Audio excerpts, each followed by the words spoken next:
Oo. All right. So, ayun na nga. So, sorry for the technical glitches. We weren't prepared. Yung isang nanonood dyan, let me know where you're tuning in from. So, welcome to Weekend Fireside Chat with Bella. And this evening, I've invited a very good friend of mine from Ontario. Kami dati, schoolmates. Ngayon, long distance na lang tayo. Ngayon, long distance ng peg namin. A former international student and now a registered Canadian nurse. May Azores, please help me welcome. Hi. Thank you. Ayun. I miss you too. Nung last na nagpunta ako sa inyo is yung tawag dito, naghahanap na kayo ng lilipatan. Yeah. Yeah, so. And then, nag-oral na ako nun, yung hormones ko. Hanggang ngayon, nag-change na ako ng nasa estradiol. May estradiol na ngayon. Then, sabi ng nurse, after daw so may nurse practitioner din pala. So yung nurse practitioner, pwede siyang sa'yo, ang tawag doon? Mag-prescribe. Oo, mag-prescribe and everything. So, ngayon, papalitan daw niya in 2 weeks after magpa-blood work ng gastro.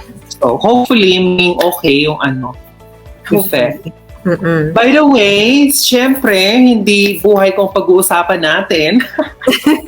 Hindi buhay mo, sis. So, paano ka, where were you and what were you doing bago ka nag-move sa Canada? It's an honor to be invited here. Char. Yeah. And also to be given the opportunity to share, diba, ang mga pinaghirapan natin for the past years. So, of course. Ako dati, I was a registered nurse in Saudi Arabia. Hindi ako nag-practice sa Philippines dahil alam niyo naman, 'di ba? Medyo napakababa ng sahod sa Philippines. Way back like 5 years before, they're giving us like 8,000, 'di ba? 8,000 a month, paano ako mabubuhay sa 8,000 pesos a month? Oo, 'di ba? So hindi sa mga nurses. Hindi sumapat. So I had to be in Saudi Arabia and earn for myself and for my son and support my family too at the same time kasi ang lola mo ang breadwinner.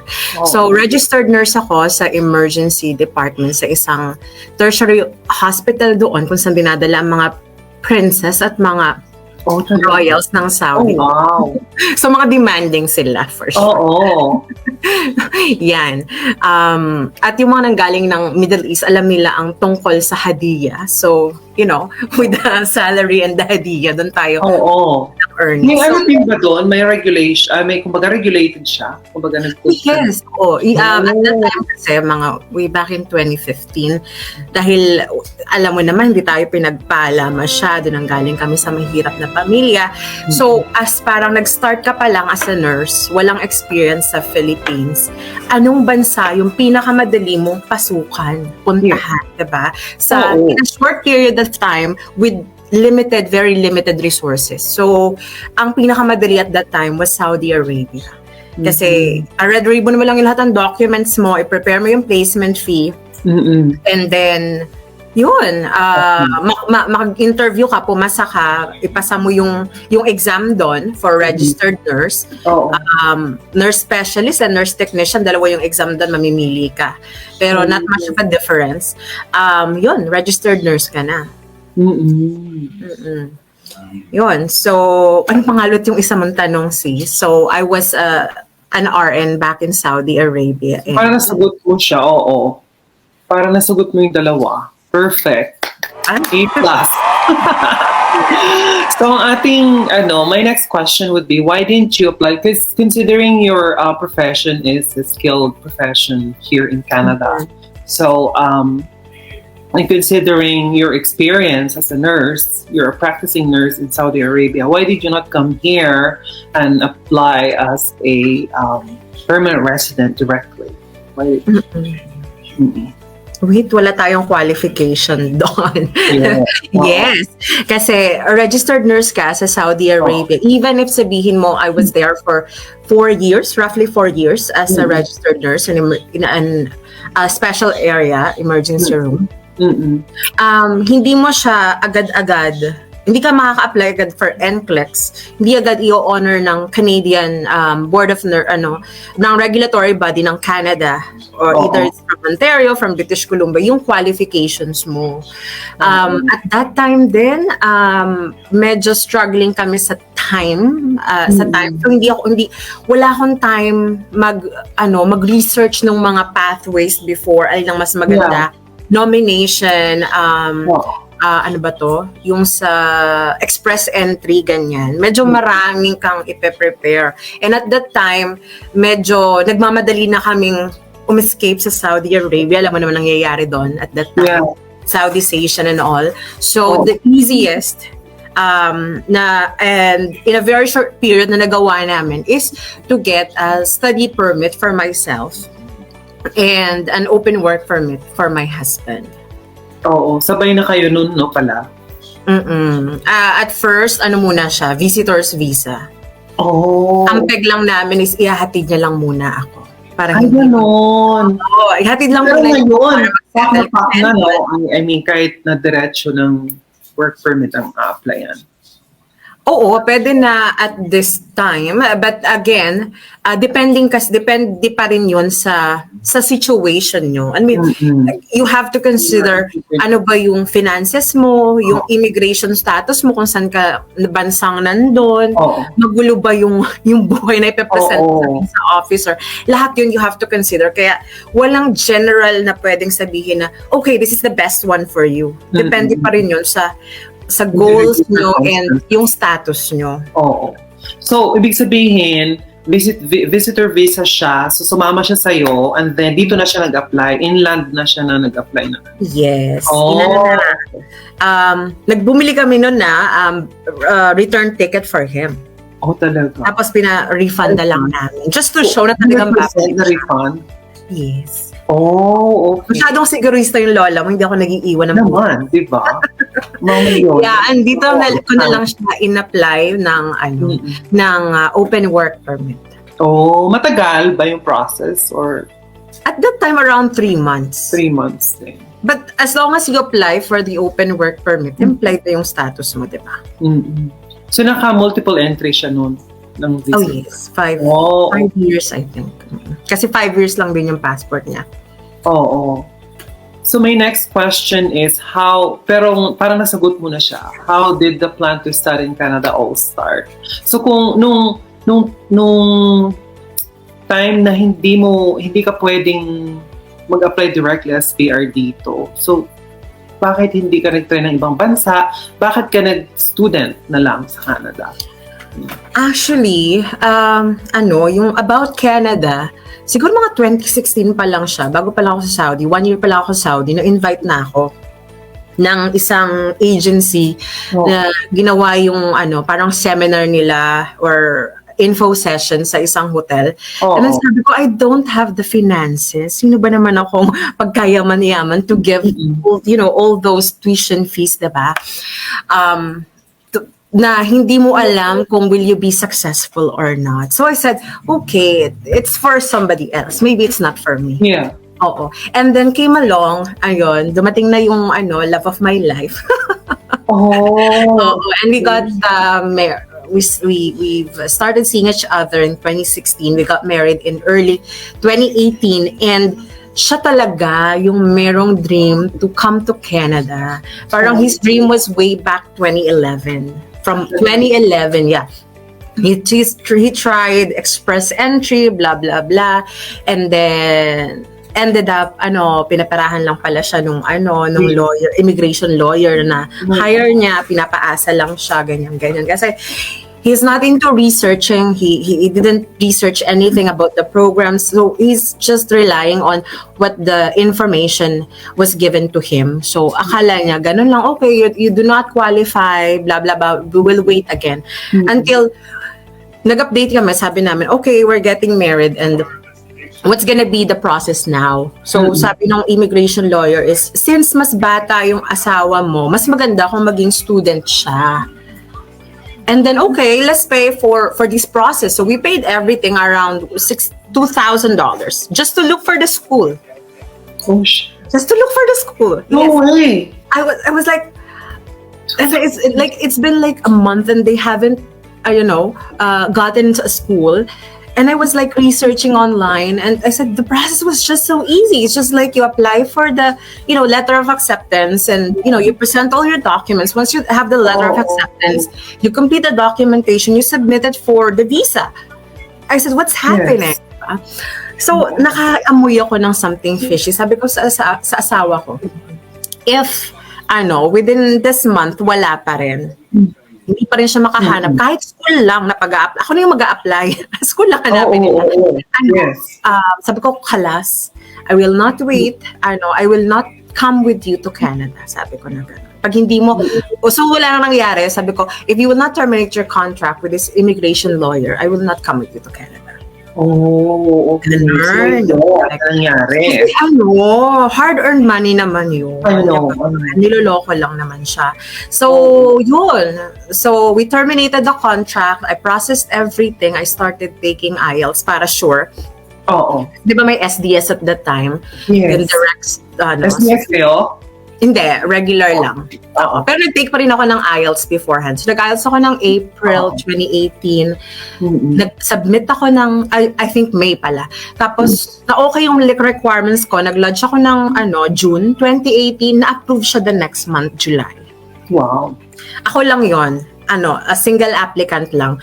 Ang chinorva lang namin sa study plan ko is, will para ma-enhance lang yung yung qualifications ko at ma-hire ako. But once we go back to Canada, yung malalaking ospital yung mag-hire sa akin while my husband is managing our food industry business. Oh, ayan.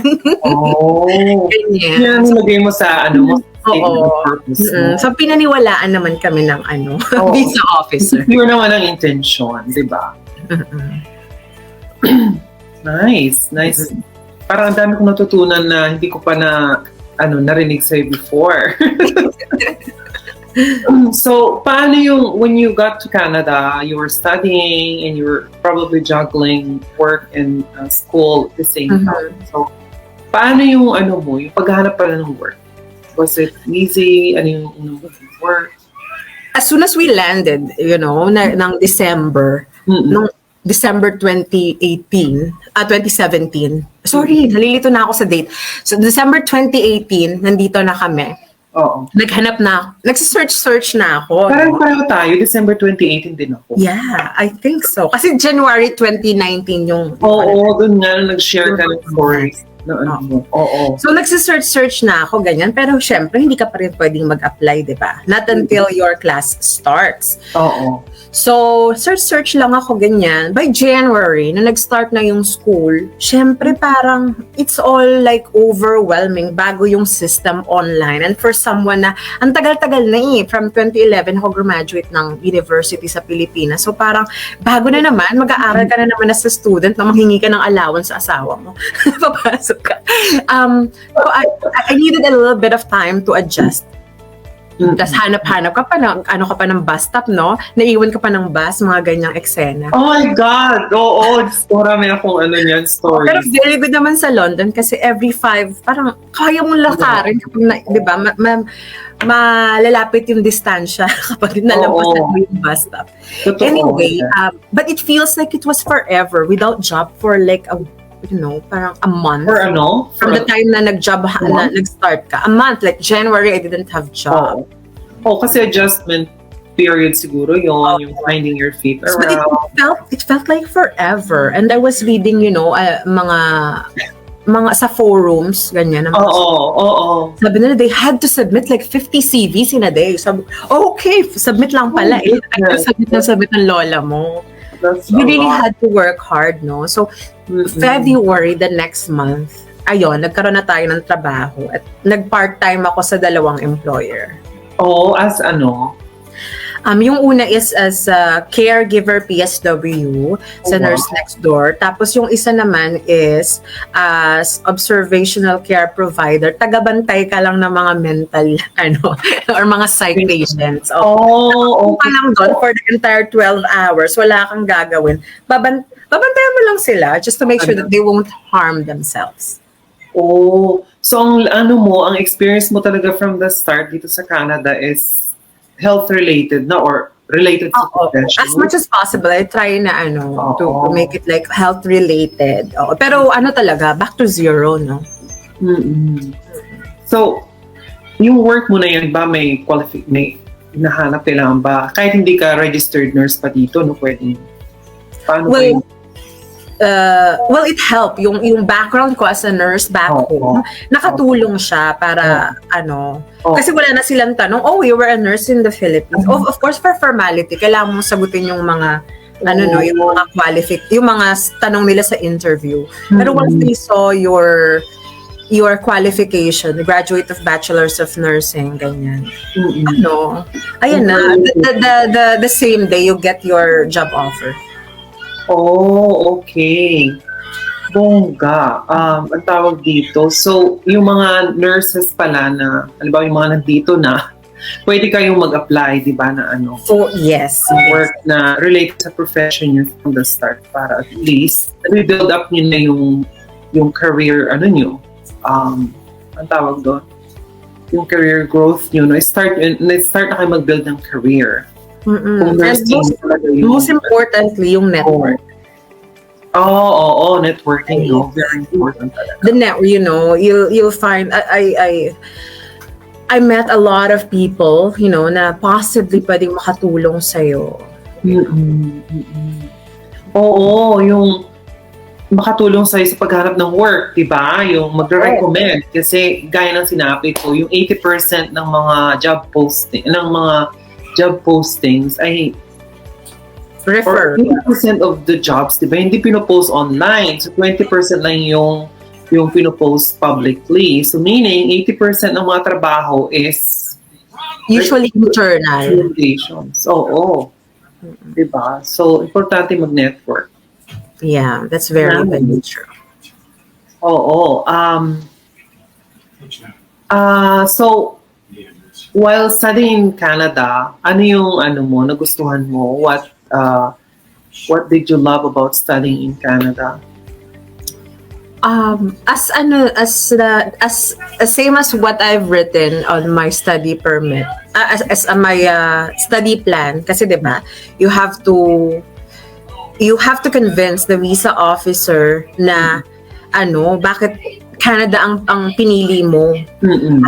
Kesa, let's say, why not US? Why not other countries? Why not UK? Why not, So, same ang isinulat ko doon kasi ang Canada is very welcoming. They welcome people from different cultures. In fact, yung mga immigration pathways nila is talagang nakaano sa iba't ibang culture, whether you're from Philippines, whether you're from Middle East or from Africa, you always have a place here. And there's always be discrimination, but it's not like you're in the US. Very minimal. I heard about shootings and all. It is in the US. And also very welcoming. Na-mention mo, very welcoming kahit sa mga sa LGBTQ community. Yes. LGBTQIA+ pala. Plus. So walang discrimination dito. I was never misgendered. I didn't feel any discrimination at all. So, so if you are a valued member of the LGBTQIA+ community, you're more than welcome to come here to Canada.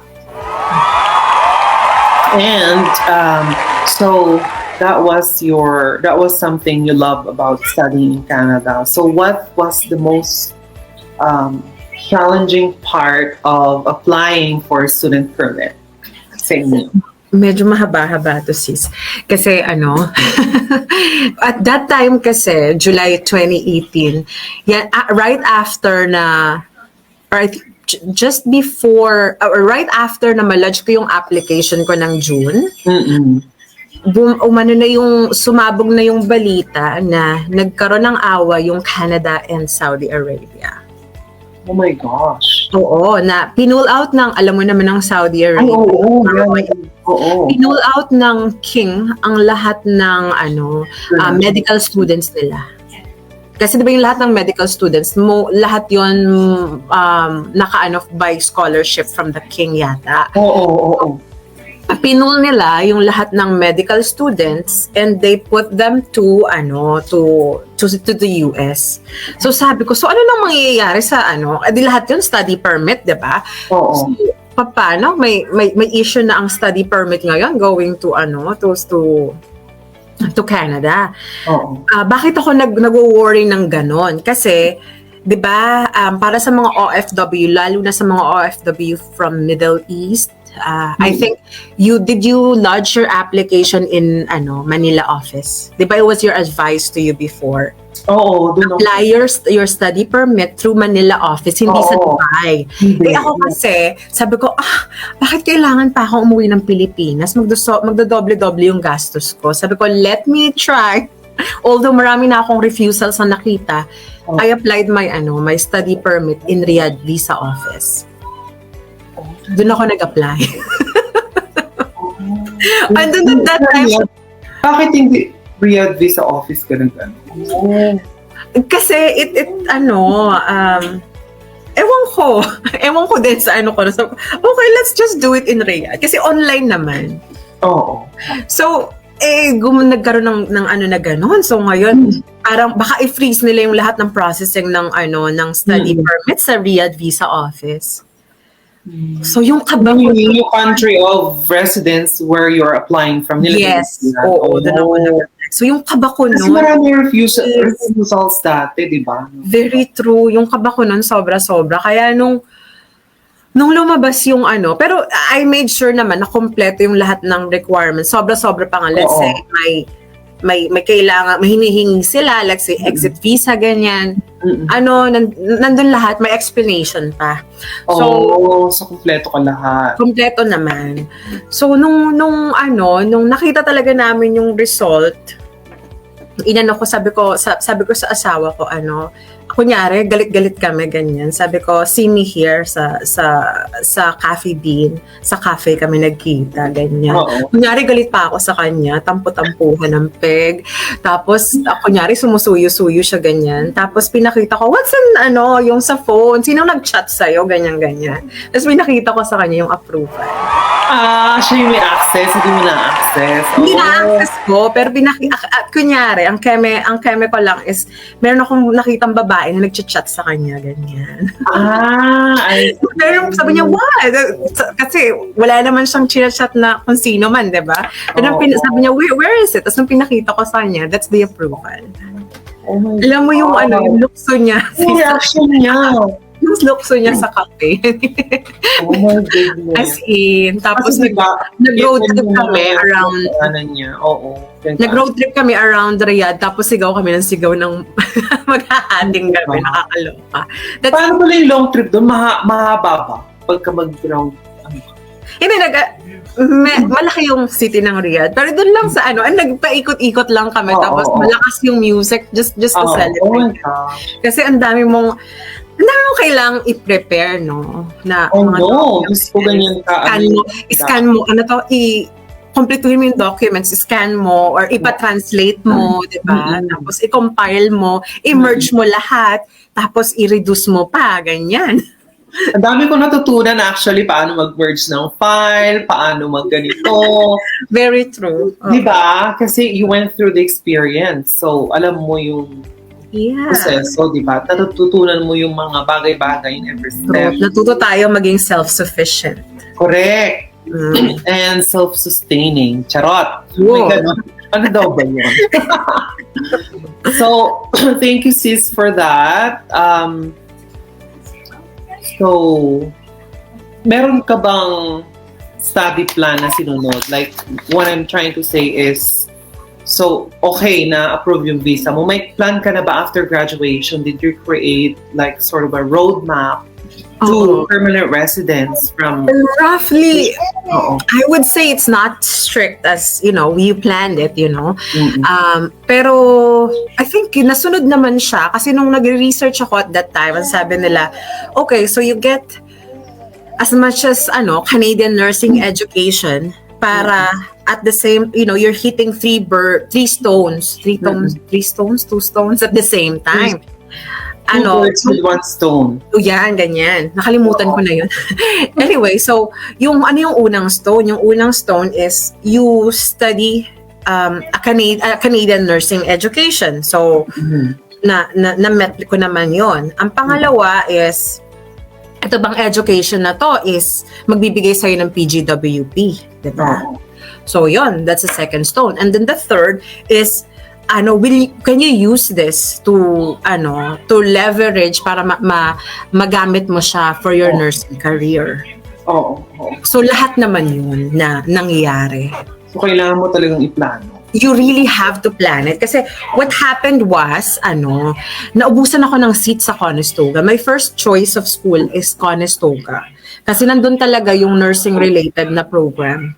Enhanced nursing practice, clinical and critical care. Nandun talaga. Naubusan ako ng seat. Etong sinachat ko sa WhatsApp hindi na nagre-reply sa akin tapos walang nangyayari. Kasi at that time, hindi pa siya through ontariocolleges.ca. Direct na ka sa So nawalan ako ng seat. So I had to give up Conestoga.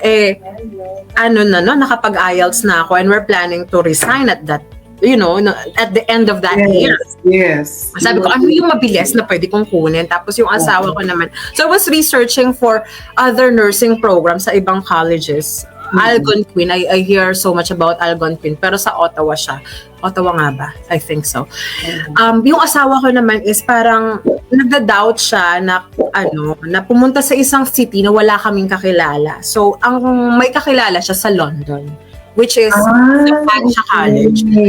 Pero walang masyadong nursing-related programs na nandun. So, hindi siya postgrad, no? Postgrad siya. Postgrad certificate siya. Pero I ended up taking, more on health information management. Oo. Management ang PEG. How are we, translating the paper documents into electronic system? Diba dati naka-paper charting lang ang lahat-lahat. So how are we gonna transform it to digital?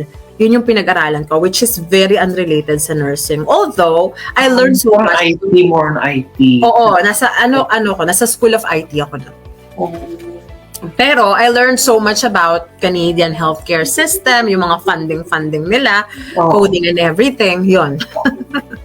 So, hindi pala siya pwedeng, hindi siya postgrad pala, no? So, hindi siya. Postgrad certificate siya, but then you still need another license to practice that field.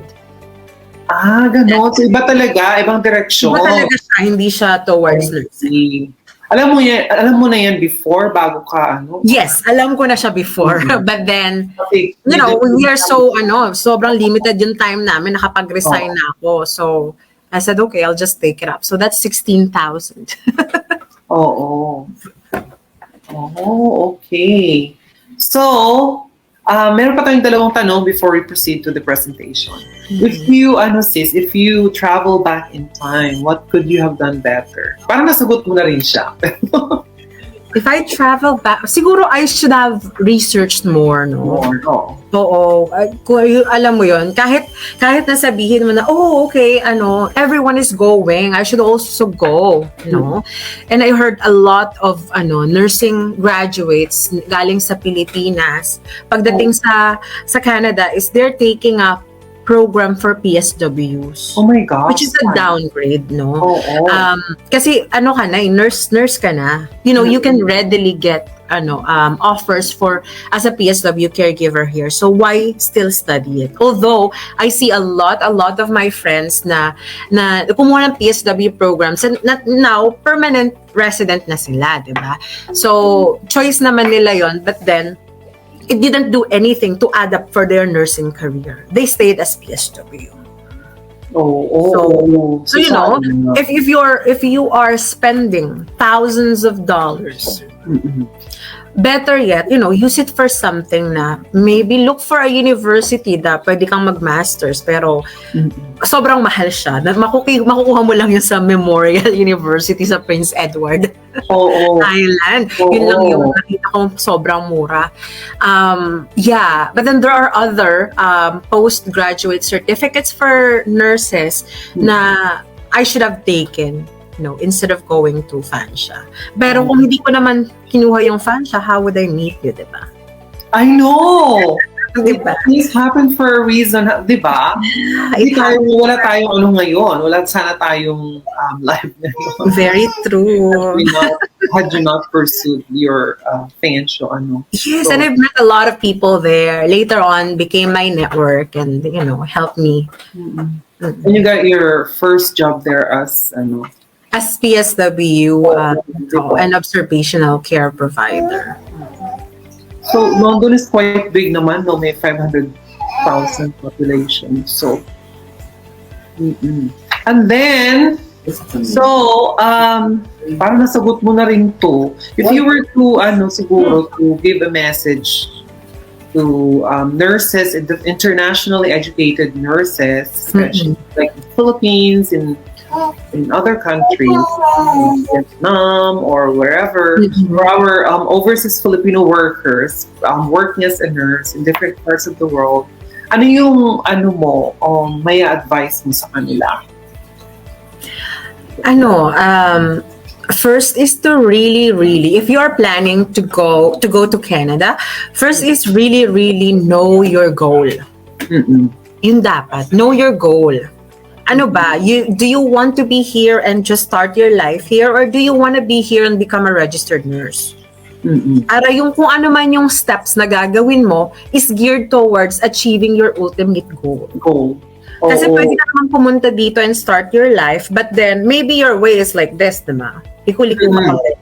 Unless kung in comparison, kung alam mo talaga yung goal mo na you wanna become a registered nurse, so kinuha mo yung specific steps in those limited time na meron ka, magkukuha mo yung goal mo ng isang straight line, diba? Oo. So, importante talaga yun. Hindi yung dahil, ito na lang na program para lang makapunta ka. Oo, kasi hindi lang kasi time, diba? Diba, kapag overseas Filipino worker ka na, medyo may edad ka na, diba? Na saying na may edad tayo, sis, diba? Pero, time and resources, at yung mental, yung mental load, diba? Ng pag-iisip, ng meeting deadlines and all. Diba? Yung pera na, it was hard-earned money ng mga OFW yung gagamitin mo. Oh my gosh. And if you have a partner or a husband, dapat, rin siya, kasama din siya dun sa goal nyo. Kasi paano kung if yung gusto mo, iba yung gusto ng husband mo, iba yung gusto ng partner mo. So, mahirap. It's very hard to achieve what you want to be kung hindi kayo magtutulungan dahil magkaiba yung gusto nyo sa buhay. Yes. Dapat synchronized. At ang pangatlo is bring your tabo or bidet. Oh my God. Ang tabo ko dyan is yung yung measuring cup. Alam mo yun? Kasi meron namang nabibili na ngayon. Marami na. Pero yan yung una kong at hindi ko na pinalitan. Kasi diba, when you're a student, lilipat-lipat ka muna ng bahay, diba? Tissue lang ang peg dito, no? No? Tissue lang mga pangyayari. True. Yan talaga yung unang pinahanap ko. Ang bidet. Parang wala noon nung una. Parang ako nakahanap. Oo. Pero ngayon, you can see a lot of bidets on Amazon. They saw the demand, no? Mabenta pala ang tabo. So, sila? True. May nagbigay sa akin ng tabo. Hanggang ngayon, nasa akin, kulay green. Ganun ba? Nakakaloka. Pinoy. Ayun, magdala kayo ng tabo. If you're coming from Philippines, bring your own. Oo. Meron na ngayon yung bidet, yung pwede mo i-connect na DIY na siya, kaya mo i-DIY.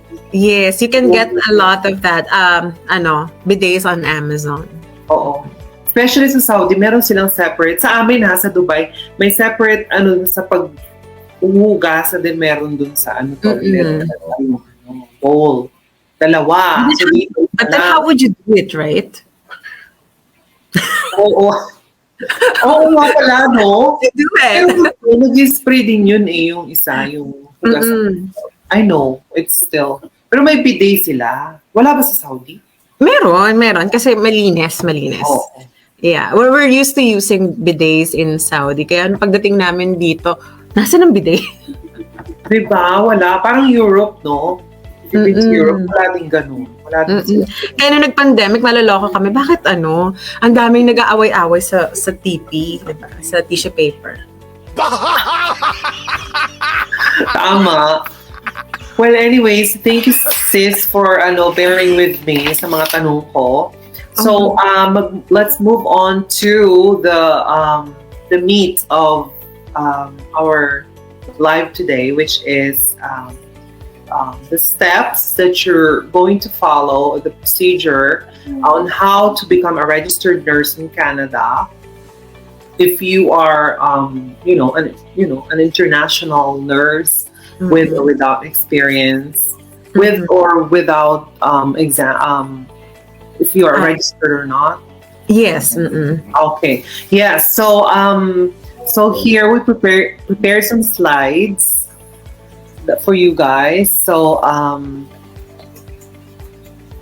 so how to become a nurse in Canada. So we will be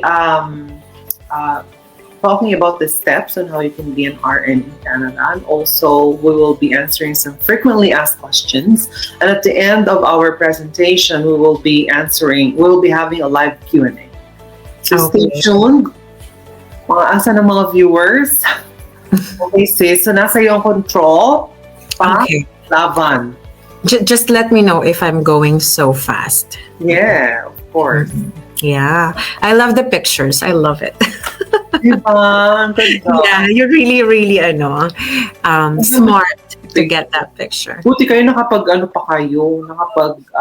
in-person graduation. That was in Fansha, yes. But in Conestoga, dito lang, last November lang kami tinawagan na, hey, after 2 years, would you like to come and do the in-person graduation? Kasi sa Fansha wala na. Hindi na sila talaga, sa Conestoga meron. Tinawag yung lahat ng 2020 graduates. Pero how can I go there na may tatlo akong chikiting na ngayon? Diba? Natatakbo sila papunta sa stage. Diba? Ako din, nasa na ako. busy. So, meron silang invitation na parang get together lang ng mga graduates ng 2020. Pero apart from that, wala na silang, wala talaga yung graduation. Gusto ko yung actual So if I were to pay for my ticket to go back to Fansha, it should be worthwhile, diba? It should be worthwhile, diba? Ayan. Ngayon na pa, nauuhaw ang lola. So, ayan na nga. So let's proceed to the next slide. Okay. Let me know. Teka lang. I'm wondering why. Do I have the control? Ay, ako ba? Sige, tingnan na. I think so. Wala akong control Teka lang. Hindi ko siya okay. Let's see. Let me know. Ay, Ayan, ayan na. Ay, beautiful! Perfect! Okay. All right. Yan. How internationally educated nurses can easily come to Canada.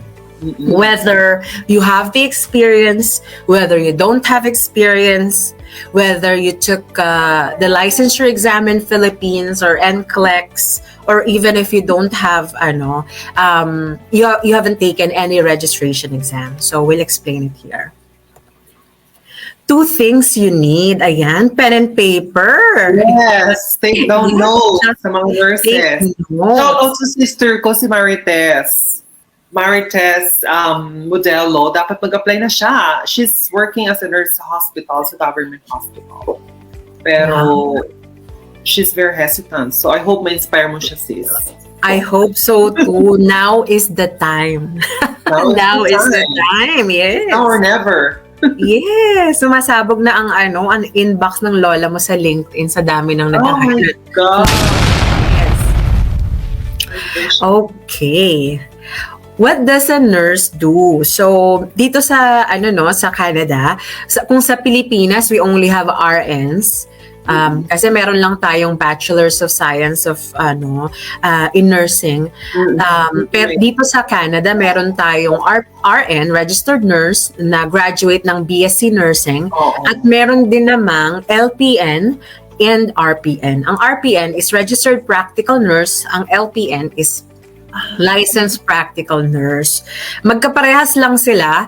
Ang tawag lang sa Ontario is RPN. Sa other provinces is LPN. Oh, okay. So, ang RN is siya yung medyo mas maraming responsibility, mas laki yung scope of practice niya compared sa RPN. Pero in other areas such as health promotion, early detection, chronic disease management, medyo parehas lang sila. Mas may responsibility lang at mas maraming liability na hawak ang RNs. At malaking sahod. Of course. Yes. I see. Ayan. Why are nurses in such a high demand in Canada? So, siguro alam naman to ng lahat na in Western countries, particularly sa Canada and US, marami tayong senior citizens. Oo, marami tayong senior kasi at the time back to the 80s yata or 70s nung nagkaroon ng immigration, merong Cold War, ganon.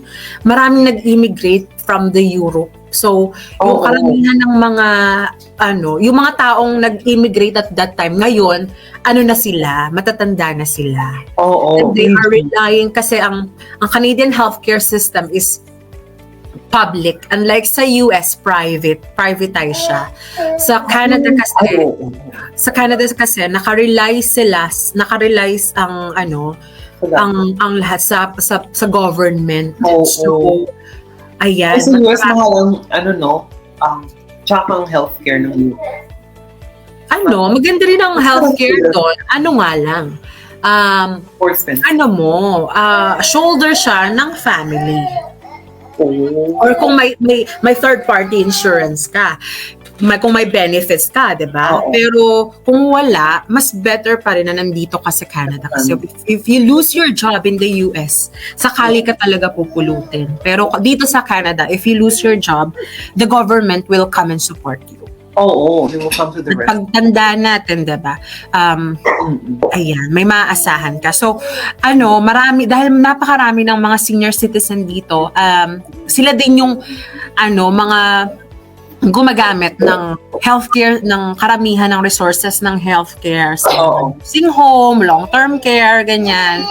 Kahit sa mga bahay, sa mga home nila, may mga nurses na bumibisita sa bahay nila kahit kapag after surgeries, nasa bahay ka na, may pupunta pa ring nurse magbibigay sa iyo ng gamot or kaya mag-aasikaso ng wounds mo, ganyan.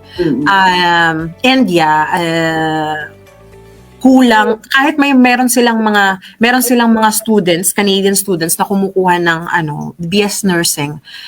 Mas malami yung demand nila kaysa sa mai-supply nila. Kaya that's the reason why kailangan nila ng mas maraming nurses sa Canada.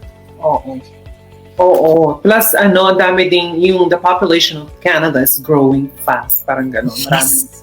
Yes, dahil sa immigration programs na pinapatupad ngayon, year by year maraming mga dumadating. So habang dumadami yung population, dumadami din yung need for those healthcare workers. So my question ako before we proceed to the next slide. So yung LPN, do you need to have for example, do you need to have like postgraduate program? Do you have to take a postgraduate course in order to be an LPN? It will boil down to your kung yung bang credential mo from Philippines is magiging comparable sa RPN education here in Canada. So, usually kapag graduate ka ng 2012 onwards, galing sa mga okay na university sa Pilipinas, automatic, most likely, magiging comparable ka to RPN. So, ang problemahin mo na lang is your entry to Canada. What's your entry to Canada? Kung comparable na yung education mo to RPN, anong entry?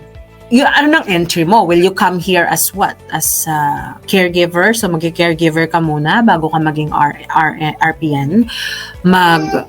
Mag-aasawa ba tayo ng puti? Or, meron bang job offer kang makikita? So, usually, dahil in such a high demand, very limited very limited pa rin yung nagpo-provides, hindi kagaya from the US na po-provide nila maraming pathways. Yung dito kasi kailangan inland ka bago ka makahanap ng mga RPN jobs or RN jobs. Ang lang ngayon, I think ang meron lang ngayon is Saskatchewan. If I'm not mistaken, nakikita ko sila sa balita na Saskatchewan is hiring internationally educated nurses from Philippines ngayon. Kahit pumunta ka sa POEA, meron din. Pero but then, you will not become immediately as an practice immediately as an RPN. Magiging parang nursing aid ka muna ganyan habang tinatapos mo yung ibang qualifications kasi kailangan mo pa rin mag-exam ng CPNRE or ngayon NCLEX PN na ata yung ngayon. Bago na yung exam. Hindi na CPRNE. Oo, binago siya last year. Ano yung TE? PNE? Sorry? Sabi mo NCLEX TN? PN, practical nurse. Okay. Kasi merong NCLEX RN for registered nurse. I see. And merong NCLEX PN for practical nurse. So kasama na ba wait na. So hindi siya kasama sa program mo, no? Yung NCLEX mo. So mag-a-apply ka after your graduation. Hindi siya ang alin sis? Postgraduate program mo. Hindi ka, yung pag nasa culminating stage ka na ng postgraduate nursing mo. So magti-take ka na rin. Ikaw na mismo mag-a-apply, di ba? Wala na pakialam yung school mo. Walang pakialam yung school. Itong part ng licensure, ng para magka-license ka, ito lahat sa'yo to. You have to really research well at ma-comply mo dapat yung lahat ng requirements. Hindi ka tutulungan ng school. I mean, some information maybe sasabihin sa'yo ng school kung nag-aaral ka sa nursing related na program. But then they will not bother, okay. So connect to proper resources then. Very important, no? Okay, let's see what's next. And top 8 reasons why choose a nursing career in Canada. Yeah, there's a great demand. The world experiences a great demand in healthcare systems and nurses are the core of that demand. Yeah, very true. Karamihan, ang dami ngayon. Everywhere. UK, Australia, New Zealand. Nasa ba natin nakikita ang mga nurses ngayon? Middle East. Yan. US. Pero dito kasi, mas madali yung pathway mo to be a permanent resident compared to Yes. Diba? Mas madali yung pathway. In 3-year time, right? Yeah. You had yours in 3 years. I wasn't even a nurse. I wish I was. But I had my diba? Nauna kayo, diba, it took time then for us kasi at that time is COVID. But yeah, But 3 years or less? In less than 3 years. Yeah. So Canada has a high populace, require more nurses to balance population versus healthcare. Yan. Na-explain na natin. Yes. In 2019, Canada had over 17,000 job roles for nurses waiting to be filled. And that's the reason why maraming naghahanap ngayon ng mga travel nurses. Kasi yung mga parts ng Nunavut, Yukon, diba? Yung mga isolated areas ng Canada, wala, dahil konti lang yung population nila doon or konti lang din yung kanilang resources sa healthcare. That means konti lang din yung nurses nila doon. So, alam mo naman, ang nurses kailangan para mabuo ang healthcare system. Kasi pag pumunta sa hospital, anong unang makikita? Nurse. Diba? Ayan. So, frontliners talaga. Kasi let's say sa isang hospital, meron ka let's say 10 doctors. But you need like 50 nurses to 10 doctors. run. So, ibig sabihin ba, yung the need of diba, yung for international nurses is very high. So ibig sabihin ba yung mga local people hindi masyadong ayaw nila? O talaga kulang lang? Kulang lang talaga. Kulang lang. Okay. Kulang lang. Din kasi nasa din kasi ng personality ng mga Pinoy na I would say na 'di ba, Filipino nurses are chosen always. I mean, most likely, mas madaling makakuha ng jobs ang Filipino nurses kesa sa ibang nationalities dahil yung dedication natin sa trabaho, paano tayo dapat pulido, tapos hindi tayo basta-basta nagrereklamo, 'di ba? Andyan yung lahat ng quality na hinahanap nila para sa nurses. Oo, no? Very patient kahit na siguro may nakikita ko mga videos minsan yung mga vloggers na kahit pinapagalitan sila nung patient nila, hindi nila pinapansin yung mga Filipino. True. Yes, that's why we stay longer, 'di ba? Sa jobs natin. Unlike let's say kung ibang nationality siya, so sabihin nila na wala silang right para gawin to sa atin, which is oo nga naman. But then, they may leave the profession immediately. Which happens most of the time, maybe. Tsaka, ang dami nilang alam na labels, no? Ay, ganito, bawal, ganyan. Ang daming labels. So, maaaring talagang iwanan niya na yung job niya or magkasuhan sila sa, diba? And kung mas madaling job yung gusto nila, they will opt for like office jobs as nurses, like school nurse, ganyan, or managerial positions, ganyan. So, marami pa ring nursing positions ang kailangang i-fill dahil nga, either walang nagstay or yan. Yung mga managers, yung mga healthcare managers, like yung sinasabi mo, mga nurse, ang tawag ko, nursing managers, tawag ko, or manager. So, mga na-curious lang ako. So, may mga international din siya. Kumbaga, very diverse. Very diverse. Merong mga Western, Canadian, meron din namang, Filipinos. Wow. Ikaw na yun. Next. Sis, right now, RN supervisor ako or nurse manager sa isang long-term care. Yan. Wow. Congratulations, sis. Thank you, sis. Yan. Well-deserved, Diyos ko. Napakagaling mo. Sorry? Well-deserved mo yun kasi napakagaling mo. You have what it takes to be a manager or whoever.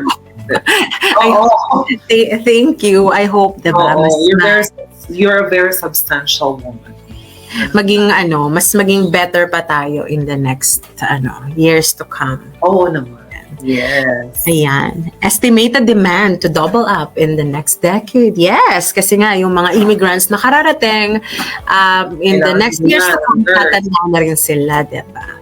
Oo, Diyos ko. Saka ang hirap magpabook ngayon ng appointment, no? Halimbawa ngayon, nagpabook ako sa sa NP ko, nursing practitioner. Feb 6 pa yung next schedule ko. Oh my goodness. Grabe, no? Nung may nung may boil ako dun sa fan show, magpabook ako ng schedule. Para gamutin. Aba, pa yun, 3 weeks yata or 2 weeks. So magaling na nun bago pa ako tingnan ng doktor. Sabi ko, paki-cancel, okay na ako. Hindi ka agad-agad. Kulang na kulang. So, kailangan talaga natin ng mga nurses from abroad, from Hindi kagaya, let's say, sa Pilipinas, no? Ay, may ano ko, may pimples ako, makapunta ka ng derma o punta ka lang ng medical city, di ba? Sa mall. Makakakita ka agad ng derma. Hindi Pero siya... na ako sa Pilipinas, bakit napakababa nung salary ng nurses? Hindi, very under paid sila. Underappreciated. Underappreciated and everything under. Kasi naman, marami ba tayong nursing grads, registered nurses, at malaki bang supply kasi sa demand? Paano ba yun? Well, marami, I believe marami tayong supply. But then, unappreciated yung mga nurses sa Philippines. So, wala tayong choice kundi umalis. Just, baby. Yan. Ayan, unappreciated tayo sa Pilipinas. And, kasi karamihan din naman, may mga private hospitals, may mga public hospitals, pero kung hindi nila nire-regulate yung sahod ng nurses, 'di ba? Meron pa ring mga organizations na mga abuso sa nurses. So dapat pala pag kumuha ka ng nursing program sa Pinas, or mas mabuti dito na lang, no? Halimbawa, kumuha ka ng nursing program sa Pinas, dapat meron ka ng goal. Ano ba yung magiging goal mo? So, definitely, lalayas ka after graduation kasi wala namang demand na ganun ka sa nurse. Philippines need nurses. Pero how would a nurse survive with 8,000 pesos salary? Yeah, tumaas na siya actually, nag-double na siya. Nag-double na siya, pero di ba, sa inflation and everything, how will you survive with, let's say sabihin natin na 20,000. How will you survive with 20,000? I know.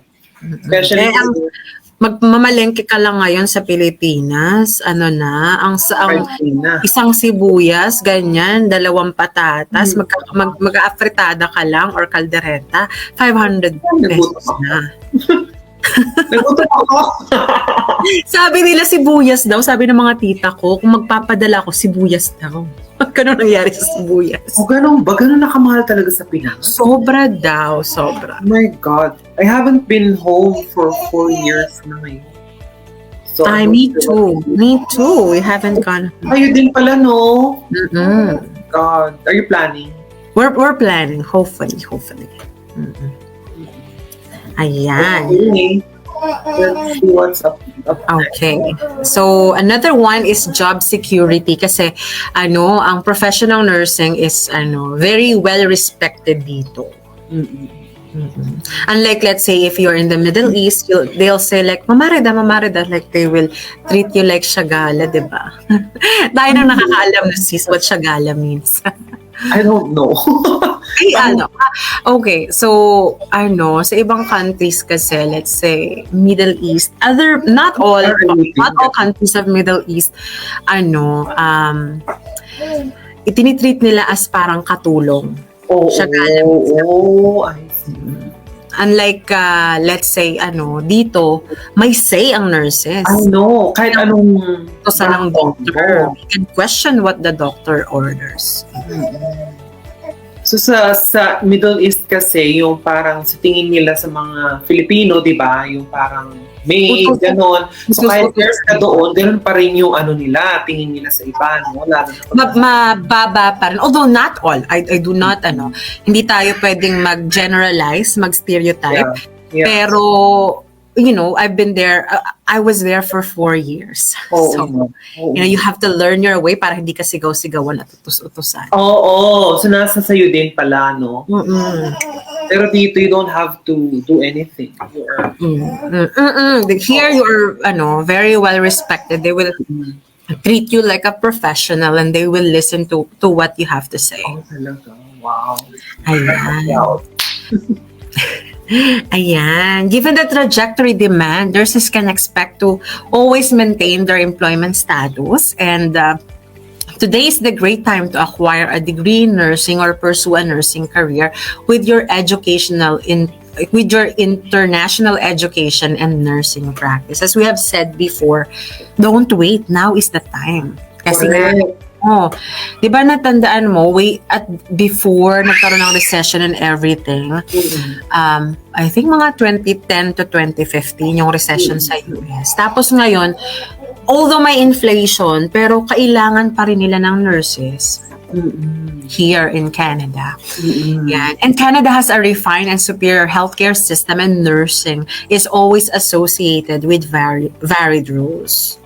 Napaka ng healthcare ng Canada kasi ayun nga, as we have said before, siya, very well funded siya ng government.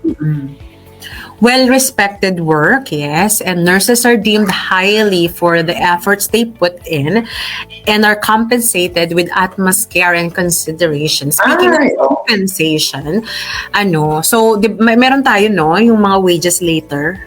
Meron. Yes, and so let's say for a regular nursing job, here in the average roughly I would say is, kung halimbawa starting ka ng nursing career, would be $31 for an RN, $31 an hour. Wow. If you have the good experience, you can get up to like 48 or 49 here in Ontario. If you're in Alberta, it can go up to more than 50. Like 50, 56, up to 56 if you have the experience. Wow. Yan yung regular ha. Pero kung let's say, talaga? My gosh, parang gusto ko mag-nurse. I'm not very with the figures, but it can go more than 50. So we will see. We'll see in your on the slides later. Gusto ko mag-nurse. Yeah, yung asawa ko nga din eh. Ano ba ang kinukuha niya, sis? If I may. Ay, pharmacist siya by profession. Wow, parang pareho kayo nasa medical. Ayan. And so yun yung regular jobs as RNs, whether hospital ka, long-term care, or in the community. Sorry sa boses ng baby ko ha. Medyo maingay Pero kung let's say na pusuan nyo na maging travel nurse, double that amount, that's your hourly compensation, plus meron pang stipend or allowance and free accommodation. Ganun ba? What if ayaw mo i-claim yung accommodation? I mean, gusto mo i-claim as cash? Parang gano'n. Pwede ba yun? Depende sa usapan mo ng employer. Competitive, very competitive yung nila. Compensation package nila. Pwede mong isama yung family mo. Wow. And yung employment niya is, let's say, meron mga 4-week contract or 3 to 6 months, and then uwi ka, bakasyon, and then trabaho ka ulit. Yun. So, kung gusto mong makaipon in a short period of time and you are you want adventure and all, you go for travel nursing. Bongga. Ayan, competitive salary, diba? Ayan, yeah, that's really true. The 60,000 to 104,000 an annum. Yeah. That's So the travel nurses earn twice as much. Oh, okay. Wait, ano nga ba yung travel nurse? So, ang travel nurse is, let's say, you are really based in Ontario, pwede kang pumunta sa mga isolated areas sa Ontario, like sa Thunder Bay, Northern Ontario, somewhere in Tobermory. Yan. Kasi walang masyado silang nurses doon. Ganon din. Well, you work as saang area mo gusto, as long as meron kang experience para mag-work doon, and you'll be compensated more. Yeah. Wow. Bongga. Nurse ako. na ba kita? Naku-convince na kita ko na. Char. Ayun nga, pag gusto mong mag-ipon ka sa bahay, diba? Mag-travel nurse ka for 2 years, makaipon ka, ayan, bili ka na ng bahay. Ayan. Flexible work hours. Yeah. So, pwede ka, you can choose to work full-time or part-time. Pwedeng part-time with 2 employers, pwedeng full-time. Hindi ba ngayon, yung Kasi sa Pinas kasi may 12-hour shift na dire-diretso. Paano ba dito? Ganun din. So dito, depends on where you work. Sa hospital, 12-hour shifting usually. But then if you tell them that I'm only available for 4 hours, yan, yung HR naman can work with your schedule. Oh, I see. Yan. Or you can choose an area na mas lesser yung hours. Meron ding areas na 8 hours. Ganyan. Maganda yun kasi yung 12, parang mahirap. At ngayon, dahil very independent nurses, meron na ngayon ng mga staffing agencies. Yan. Yan ang umaano ngayon. Gawa ka lang ng profile mo sa app. I-upload mo yung availability mo, ilagay mo yung mga experience mo, ganyan-ganyan. And then pipick up ka lang, okay, we need nurses in this long-term care. Okay, purin mo yun kapag free ka ng day na yun. Or pwedeng, okay, I'm not available, so I'll choose the next one. Parang ganun. Wait lang sis, yung sa Saskatchewan pala, medyo yung tanong ko kanina, off-grid. Pero yung sa Saskatchewan ba na pathway sa nurses, siya yung... So, magpapa-assess ka pa rin, no? Assessment pa din and everything. Oh, yes. All the nurses that come to Canada, always NNAS ka pa rin. Para siyang CGFNS, para credential evaluating body siya. And then, pag halimbawa na assess sa'yo na LPN ka, for example, yung equivalency niya is LPN, and then maghahanap ka ngayon ng employer. Mag-i-exam ka pa rin. Mag-a-apply ka sa College ng Nurses sa Saskatchewan, and i-comply mo yung mga requirements mo doon together with the report from NNAS, and then you can take the exam kapag may eligibility ka na to take the exam. After nun, and may authorization ka to work, whether you are on a work permit, sponsored by the Health Ministry of Saskatchewan, saka ka palang makakapag-work as LPN or RPN. Ganun ba? So, pag hindi ka pa nakapag-take ng exam, hindi ka pa pwedeng pumunta dito or wala pang mag-hire sa'yo na employer. Tama ba? I'm not sure with the program of Saskatchewan, but they can bring, as long as they have work permit for those nurses, they can bring them over here and work as a nursing aide, as a PSW. They can give them offers like that while they are working towards their RPN or RN license. Okay. Kasi sis, walang masyadong gustong pumunta sa Saskatchewan. Alam mo naman yung doon. Boring, no? Pero may mga nagpa-vlog ng na-enjoy sila. Pero na-boring ako sa pagdadrive. Inantok ako nung nag-cross country. Kasi sobrang pantay lang lahat ang nakikita mo. Correct. Parang pareho lang, tapos straight pa yung daan. Parang walang ano ba to na naantok ako nag-drive? Yun. No. Pero grabe no, nakaya mo. Ang haba-haba no. Global scope of work. Yeah. Nurses do not only help during surgeries but also take care of patients post-surgery. We also work in home healthcare, nursing homes, and charitable hospitals to attend to the sick and needy. So, ayan, kahit saan ka pumunta, you'll get a job as a nurse. Hospitals, long-term care, community, school, lahat may nurses. So yan, hindi ka mawawala ng trabaho. So nursing is a very, very good profession. Nice. Yeah. Professional learning opportunities, abundant learning opportunity, and more scope for career advancement. Yes, kasi merong pwede ka mag-specialize after. Let's say, mag-specialize ka sa PEDS, sa... Parang practitioner, ganon? Nursing practitioner. Hindi, kung halimbawa nasa special areas ka like hemodialysis, kailangan mag-aral ng nephrology. Nursing nephrology, ganyan. Kung let's say pediatric ICU yung bet mo, 'di ba? Kailangan mong may mga specific na courses, mas advanced na courses na pwede mong And syempre it will also pay well. And kung let's say, bet mo mag-masters after at maging professor or clinical instructor, or yung masters mo ba is towards pagiging nurse practitioner. Yan. Yan yung mga future or maging nurse manager, ganyan. Yan. Yeah, variety of work environments. Yeah, you can work in with public health and the charitable trusts or also in privates. Yan. Ano yung charitable? Sabihin? Marami ditong organization na work na para silang charity organization. Yan yung non-profit. Diba? Sorry? Is that the non-profit organization? Sorry, hindi kita masyadong marinig. Parang yung baby ko, parang humihingi ng atensyon ko.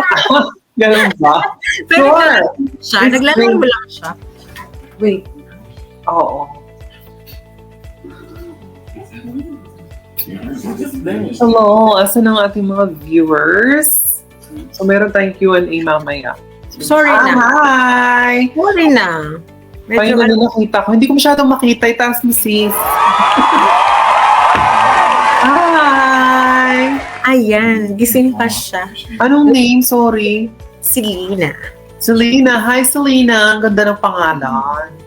Hi! Oh my gosh, sorry ha. Nahiram po, mommy. Ayan. And also, we can work in home healthcare, nursing homes, hospitals if you opt for more challenging roles. Ayan. Full-time opportunities too kapag for other areas kung gusto mong maging more specialized pa. Oo. Bongga. Oh, ayan. The big question. How do I become a nurse in Canada? Correct. Home country. That's the biggest question. Ayan. Yes. So, lahat ng pupunta dito and kung alam mo, di ba, we meron tayong advice kanina na you have to know what's your ultimate goal. Kung you really want to become a registered nurse here, kung yun talaga yung endpoint mo, you have to do two things. You apply for isipin mo kung yung entry mo papunta dito. Second is you will apply for NNAS. Ito yung sinasabi natin na mag-verify ng mga credentials mo from home country and from saan mang country kung nasaan ka ngayon nagtatrabaho. And after makuha mo yung report ng NNAS, ito yung magsasabi kung saan ka comparable yung yung education mo, kung pang RN or pang RPN. Nasa slides yan, sis. Ay, okay. So pwede ko nang Okay. So yun. NNAS, after ng NNAS, that's the time na mamimili ka ng province kung saan mo gusto. Diba? Kung napili mo sa Ontario, so CNO, doon ka mag-a-apply sa CNO. Ayan. Pinaka-lenient yatang CNO. Ayan. How to become a nurse in Canada. So itong process na to, itong mga requirements na to, ito yung requirements ng CNO. Ayan. First is nursing education. So, you'll have to present proof na nakapagtapos ka ng nursing education from your home country. Yan. So usually hinihingi nila is yung transcript mo, yung diploma mo, yung graduate certificate mo. Ang mahirap dun, sis, is yung mismong school mo ang magpapasa, mag-forward. Hindi yung pwedeng yung mo lang na. Parang sa iCAS tsaka sa West din na. Yes. Ang pinagkaiba niya sa iCAS in West is that for iCAS and the West, ginagamit siya for immigration. Or kung halimbawa magpapa-course by course ka evaluation para makakuha ka ng master's or PhD, para dun yung West. Pero yung sa nurses, specific talaga, NNAS yung kailangan. Ayan, evidence of practice. So, let's say you had experience as a nurse in Philippines or in Saudi Arabia or in other countries. Magpapasa ka pa rin, no, ng certificate of employment. na pipirmahan yun ng employer mo. Mm. So, let's say kung you've been working as a nurse for like 10 years, meron kang experience from Philippines, let's say 5 years, another 5 from another country, don't bother about yung first 5 years. Ba? Ang hinihanap lang nila na safe nursing practice is for the last 3 years. Last 3 years lang. Oh. Yeah, yun ang naging Ilan nga bang hours yun sa inyo dyan sa Ontario?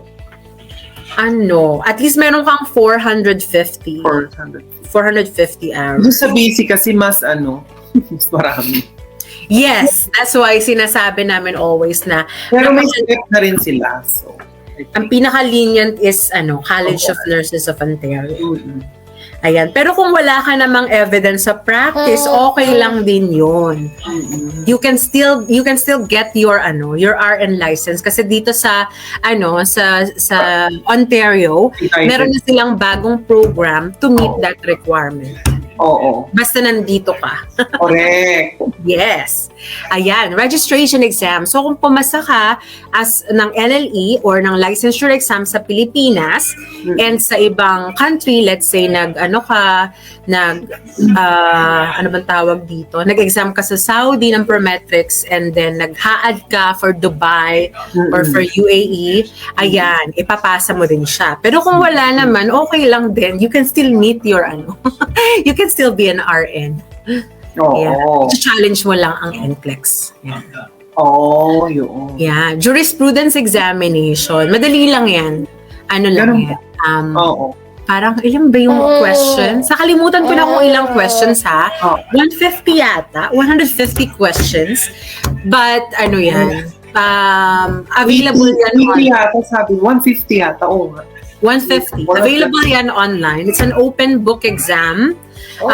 Babasahin mo lang yung reviewers at kung gusto mong mag-aral in depth, pwede kang mag-aral from website ng CNO. Nandun yung mga documents na pwede mong pag-aralan. Yan. Or pwede na namang control F ka lang ng control F. Yan. Baka makita itong video na to ng College of Nurses of Ontario. Totoo naman, open book siya. Oo. Totoo. Kung sinabi nila talaga, totoo. Proficiency in English or French, yes.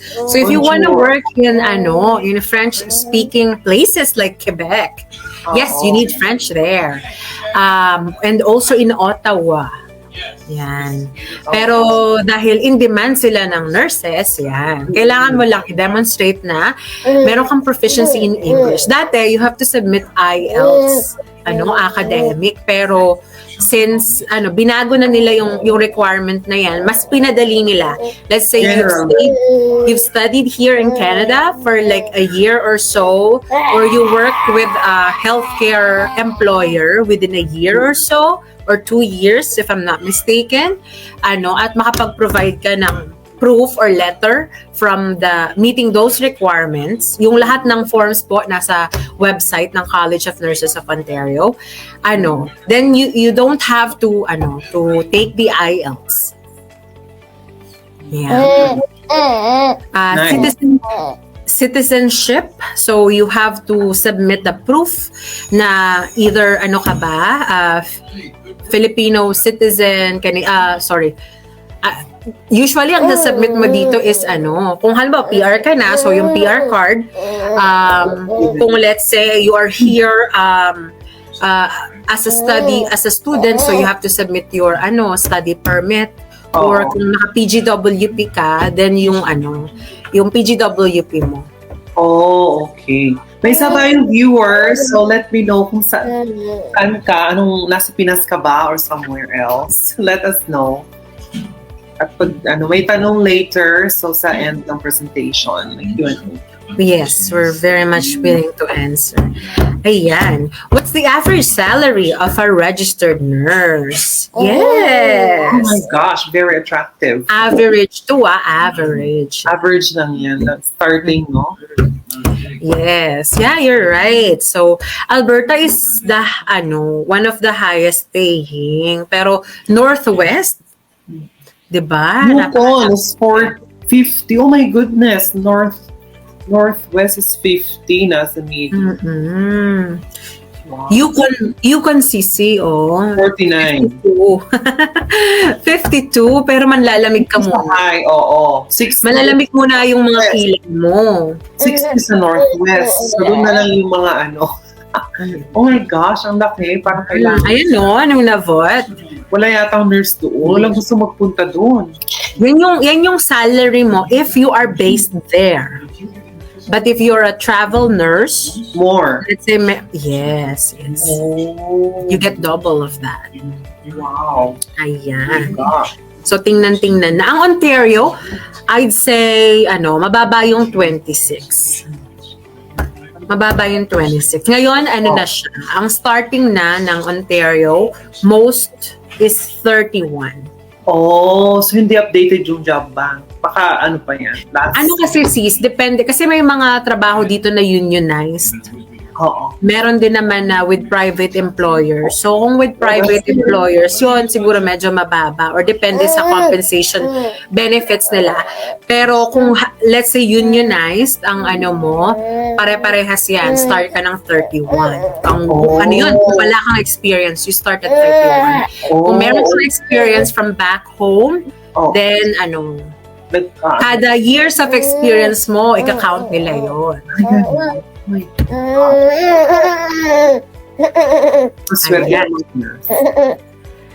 How can an IEN become a registered nurse in Canada?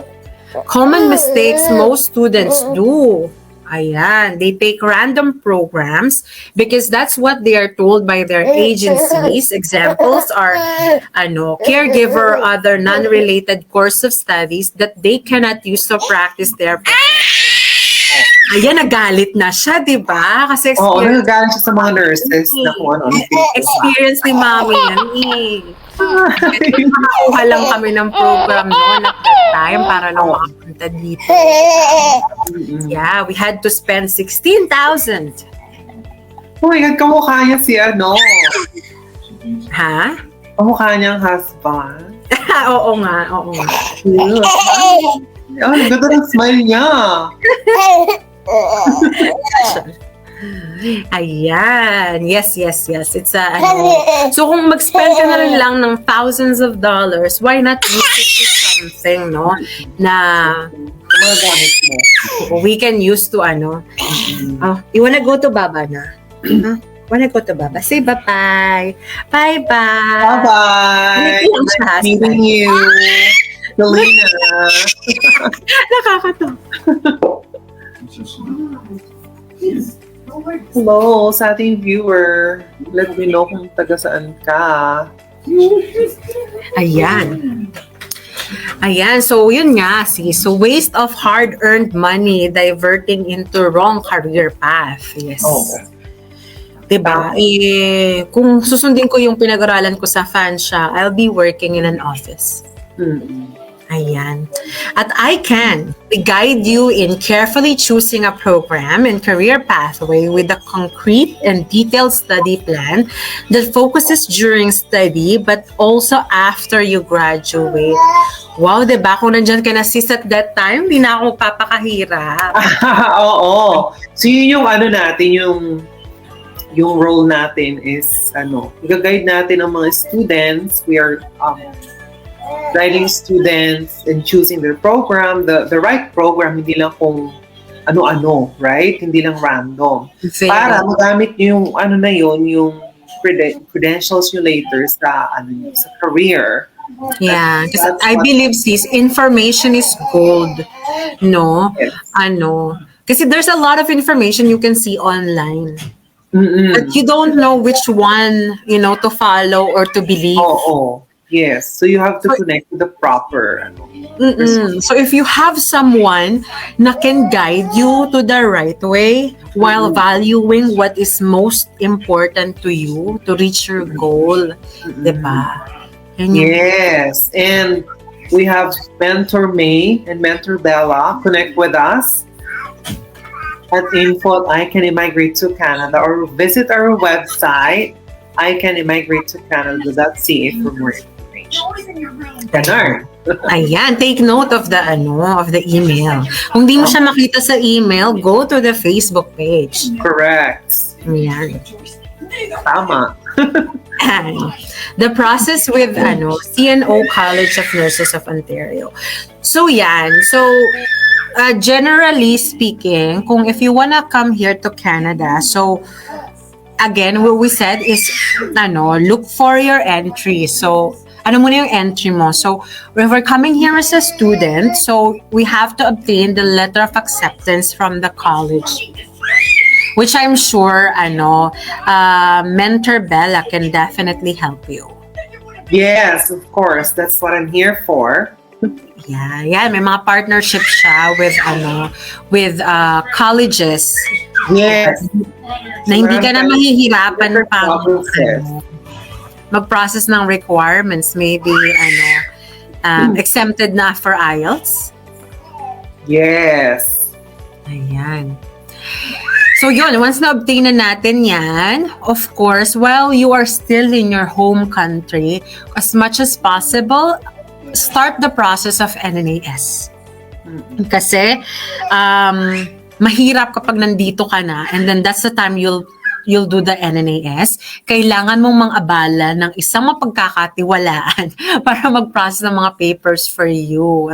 Nako, kasi galing sa Pinas lahat mga requirements. Ganun ba? Yes. Kasi, let's say, punta ka sa school mo. Ito, isa-isahin natin siya. Requirements. So, first is proof of identity documents. So, of course, passport, no? Yung passport, ano man tawag dito? Ipapa-notarize mo yung passport. Ganun ba? Yes, ipapa-notarize mo yung passport kasi send mo siya sa NNAS, sa Philadelphia. Ayun. Tapos, yung nursing education mo from college back home. So, ang gagawin mo is you'll go to the website of NNAS, you'll fill out whatever information they need. So you'll put there the name of your college, the name of your university, and then it will generate a form. That form is what you will bring to the school. Oh. Yeah. So kahit lang, yung form, dadalhin mo sa school, hindi pa yun yung advisory report, no? Hindi pa. Ito pa lang yung mag-a-apply ka pa lang for NNAS. So, pwede na yun in place of advisory report. Pwede na sa sa school. Pwede na siya as a requirement to get admitted to the college without the advisory report. Tama ba? No, sis. Let's say, di ba, graduate ka sa Pilipinas ng, BS Nursing. So, pag fill out mo ng form sa NNAS website, mag-generate siya ng form doon na i-address nila sa school mo sa Pilipinas. Let's say, ako kasi from Our Lady of Fatima University in Quezon City. So, yung form na yon, pinadala ko, sinend ko by email sa friend ko, naka-attach doon yung digital signature ko, tapos dinala niya sa registrar's office. Okay. So, akala ko school dito, school para sa Pinas. Okay, school got sa it. Pinas. School sa Pinas. Their college back home. Yan. Nice. Yan. Tapos, yung once na na-fill out nila yung form together with mga description, mga syllabus. Sige, 120 page yung pinadala ng school ko. 130 page. Madami. Syllabus yon and course description ng kada courses na tinake ko. Wow. Para mapakita nila doon yung lahat ng pinag-aralan mo para maging comparable ka to RN. So anong naging comparability mo RN na? Yung sa akin kasi, graduate ako ng 2011. At that time, yung old curriculum pa, yung sinusunod ng mga nursing, university sa Pilipinas. So, unfortunately, naging comparable lang yung education ko to RPN. Somewhat comparable. Tapos, not comparable to RN. I see. Yan. So, doon ngayon pumasok ang benefit ng pagtitake ko ng Canadian nursing education. Kung hindi dahil doon, siguro RPN, hanggang ngayon RPN ako. Kailangan mag-aral. Yeah. So na-met ko yung requirements by taking that program. Wow. Ayan, yan pa yung iba. Nursing registration form. Yan yung form din yan na naka-address sa PRC. Ang PRC ang mag-fill out niyan. Kung also license ka sa Saudi Council ang mag-fill out niyan. Paano kung nasa Canada ka na by that time, right? Sino na yung friend mo na pupunta sa Saudi Council for you? Sino na yung friend mo na pupunta sa HAAD for you? Although ngayon ata, mas madali na kasi, dati kasi talagang pupuntahan mo siya. Ngayon ata, meron ng online na yung pag-apply. So, kailangan ba, mamaya may masasagot ka lang yung, sige, sis, go on. Okay. Sige. Nursing practice. Ito yung yung experience mo. Kung may experience ka sa Pilipinas or may experience ka sa ibang bansa, let's say, UK, UAE or Saudi or kung saan pa man yan, i-address din nila yung forms na yon sa mga employers mo at papapirmahin mo pa rin sila. I-verify nila anong klase yung employment mo doon, gaano ka katagal na nag-stay doon, magsasubmit din sila ng job description, mga ganyan-ganyan. Yan. At as we have said, don't bother about your previous years of practice, yung last 3 years lang. Kasi babaliwala siya.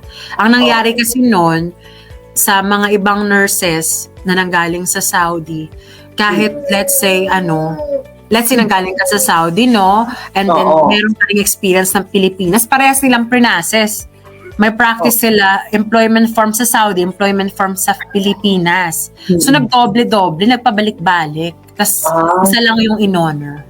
So, double yung gastos kasi hindi siya pwedeng basta i-send by email. Once na-accomplish na siya na-complete na form, hindi siya pwedeng basta i-send by email, sis. Kailangan siyang i-send by mail.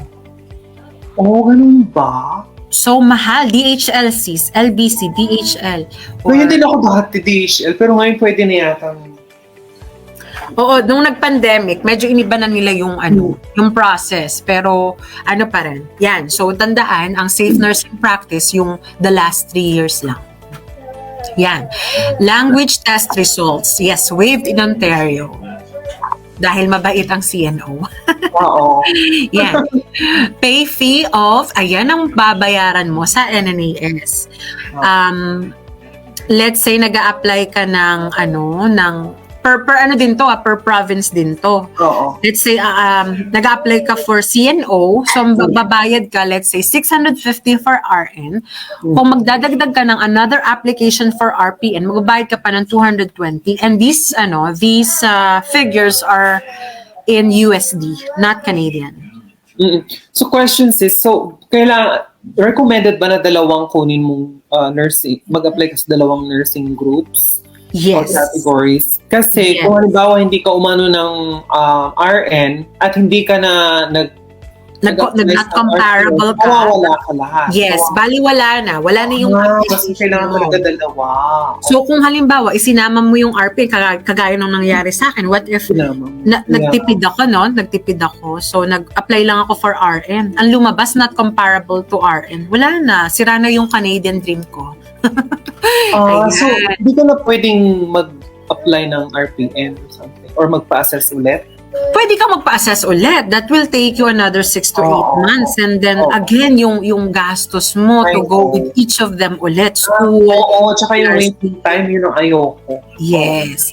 So, isipin mo yung lahat ng to, ongoing siya while you are here studying, studying here in Canada. So, meron kang mga deadlines, mag-exam ka, ganyan. So, lahat to, di ba? Sabay-sabay siya. Okay. So, nandito ka na nun, basta na-submit mo lahat ng requirements bago ka lumipat. Sinimulan ko yung NNAS ko nung nandito na ako. Oo. sa Canada. So medyo mahirap siya kasi I had to look for people, 'di ba, na mapapagkatiwalaan na will do all of this for me. Oo. Pero yung mga papunta pa lang, what I mean is, pwede nilang gawin lahat doon. Lahat ng mga, Yes, while they are there. Then- While they're still there. pero 2 years yata yung no? 2 years, yes. So let's say if you're planning, 'di ba? Once na let's say naka-obtain ka ng letter of acceptance, 'di ba? So and you are still, and yung program mo naman is not until 6 months from now. So Oo. kapag habang naghihintay ka ng flight mo, do all of those na. Ay, oo nga, no? 'Di ba? I-submit mo na yung lahat ng 'yan. Kung meron ka mang ifa-follow up later, at least nagawa mo na yung majority. Oo, I see. That makes sense. Oo nga. 6 months before. Oo, tama. 'Di ba? Ay, oo, yes. Bongga. So, pumunta ka sa British Columbia or sa Alberta or sa Nova Scotia, gagawin mo tong NNAS. Kahit may NCLEX ka na from US, Ganun ba? gagawin mo pa rin tong NNAS. Yes. Paano yun? Nauna na yung NCLEX mo? Kung nauna na yung NCLEX mo, yes, you have to submit yung sa nursing registration form. Dito papasok yung NCLEX. Oh, I see. So, pag lumabas yung AR mo, yung advisory report, automatic, comparable na siya sa RN. Kasi may nagkaroon ng update ang CNO dati. Kasi marami ang nagiging not comparable to RN. Puro RPN lang. So, gumawa sila ng way, nireview nila yung processes nila, at ang sabi nila, ang lahat ng mga NCLEX passer from 2013 onwards, kahit hindi ma-meet mo yung RN, yung education, RN education, kahit at naging passer ka ng NCLEX, meet mo na agad yung RN education. Also registered nurse ka na after. Oo, mamimit mo na agad yung nursing education, and yun na lang ibang documents yung kailangan mong i-work. Oh, gotcha. Bongga Kasi pala. kung let's say not comparable ka before dun sa old process, kung hindi ka comparable sa RN, let's say ako, 'di ba? RPN lang yung comparable yung education ko. Hindi halimbawa ako naging student at i-challenge ko yung College of Nurses, mag-OSCE pa ako, and I will spend like $2,000 to $4,000 to do that. Oh, pwede pala yun. At matagal siya kasi mahirap yung process. So ngayon, what they're doing is just yung move, yung smart move. Habang nandyan ka pa lang, let's say, you're still in UAE, meron ka ng letter of acceptance, pinases mo na yung NNAS mo habang naghihintay ka ng flight mo, nag-apply ka na rin ng NCLEX sa state sa US, let's say New York, pinasa mo na rin siya sa NNAS, pagdating mo dito, a month or two, RN ka na. So paano while waiting for your visa? Paano pag hindi na sis? Dibawa lang, hindi naman natin na hindi ma-approve yung visa mo. So paano yun? Pwede mo siyang i-renew pag nag-expire na yung NNAS mo? Lapse na. Hindi, advisory report lang naman to, which is good for 2 years. Parang pag na-release yung application is good for 2 years. Kapag walang updates yung application mo in 2 years time, i-close nila yung application mo. Let's say halimbawa, ang pinasa mo pa lang is form mo ng experience and ng license, ganyan. Hindi mo prinases yung iba, wala pang language test, wala pang identification card, i-close nila kapag nag-2 years. Paano yung education mo? Ay, wala pala yun. Sa CNO pala yun. Yung sa school, din yun. Pag hindi pa rin sinubmit ng college, in 2 years time, mag-close siya. Pero pag nasubmit mo lahat ng requirements naman, at meron ka ng advisory report, so valid yun forever na? Isang taon. Ma-download mo yung report na yon once, and then magstay siya in your account for like 2 years ata. Iingatan mo na lang yung 'di ba, yung advisory report. Hindi, kasi doon mo kasi sa account mo, sa NNAS, yun yung i-click mo para makapag-apply ka sa regulatory board, whether CNO yan, or whether College of Nurses sa BC or sa Alberta. Oh, I see. Ayan. Move na tayo, sis. Oo. Ayan. Sa ano na? Ayan. So, kapag meron ka ng ayun, linawin ko pala, yung 2 years is for pagkatapos ng makuha yung advisory report, 2 years yung hintayin nila bago i-close yung yung account mo doon, or 2 years para hindi mo na ulit ma-download yung advisory report. Pero valid pa yung report kung na-download mo? Si-save mo na siya? Hindi ba pwedeng i-save yun? Pwede mo naman siyang i-save, pero dun, from NNAS ka pa rin, dun pa rin yung i-click mo na link para maka-apply ka sa CNO. Ayun. What's this?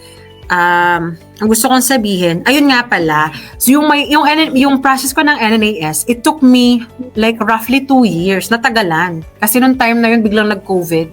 So, nahirapan ako. So, nag-expire yung account ko. Nagbayad ulit ako ng $180 US dollars para ma-reactivate. Oh my gosh. Nag-expire siya in a year, sis. Wow. Ayan. So, kapag let's say nasa yun na, natapos mo na yung so yung NNAS, pwede mo siyang i-process kahit wala ka sa Canada. Okay? Pero yung yung CNO, makakapag-process ka niyan kapag inland ka na. Kasi one of the requirements is police clearance and status in Canada. Oo, tama. Mm-hmm. So yun, same, pag nakita mo, pag let's say na-port na nila yung advisory report mo, makikita mo yung mga requirements mo sa CNO, mamimet yung education, tapos pag na-verify din nila yung nursing practice mo, mamimet din yon. Kapag sinabi mo doon sa NNAS mo na nag-aral ka in Canada for 2 years, mamimet din yung English language proficiency. Oh, I see. Ayan. Tapos yun, magtatanong lang sila sa'yo ng ilang questions kung naka-commit ka daw ba ng crimes na ganito, ganyan.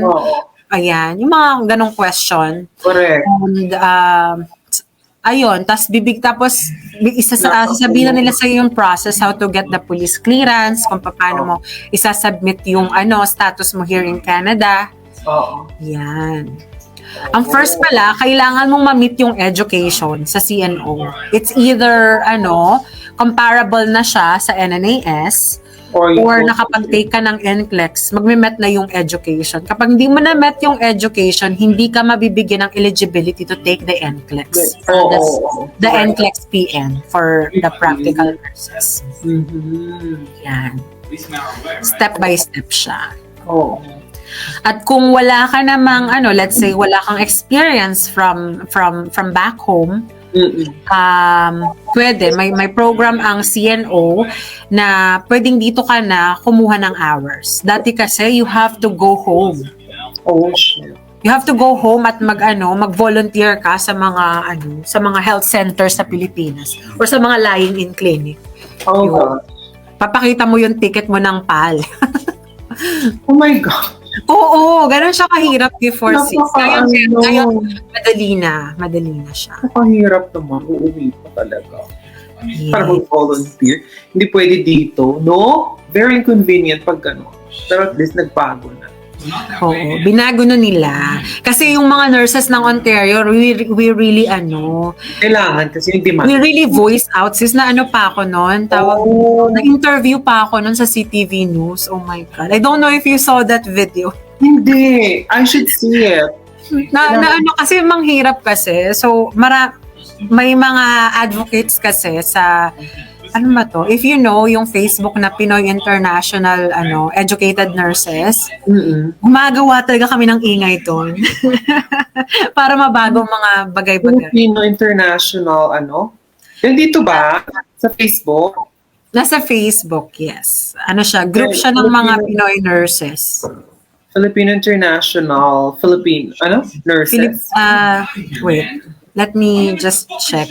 Pinoy, PIEN, Pinoy International.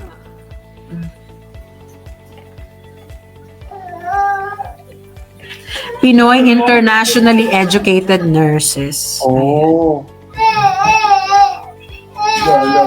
Ayan. Ayun, nakita.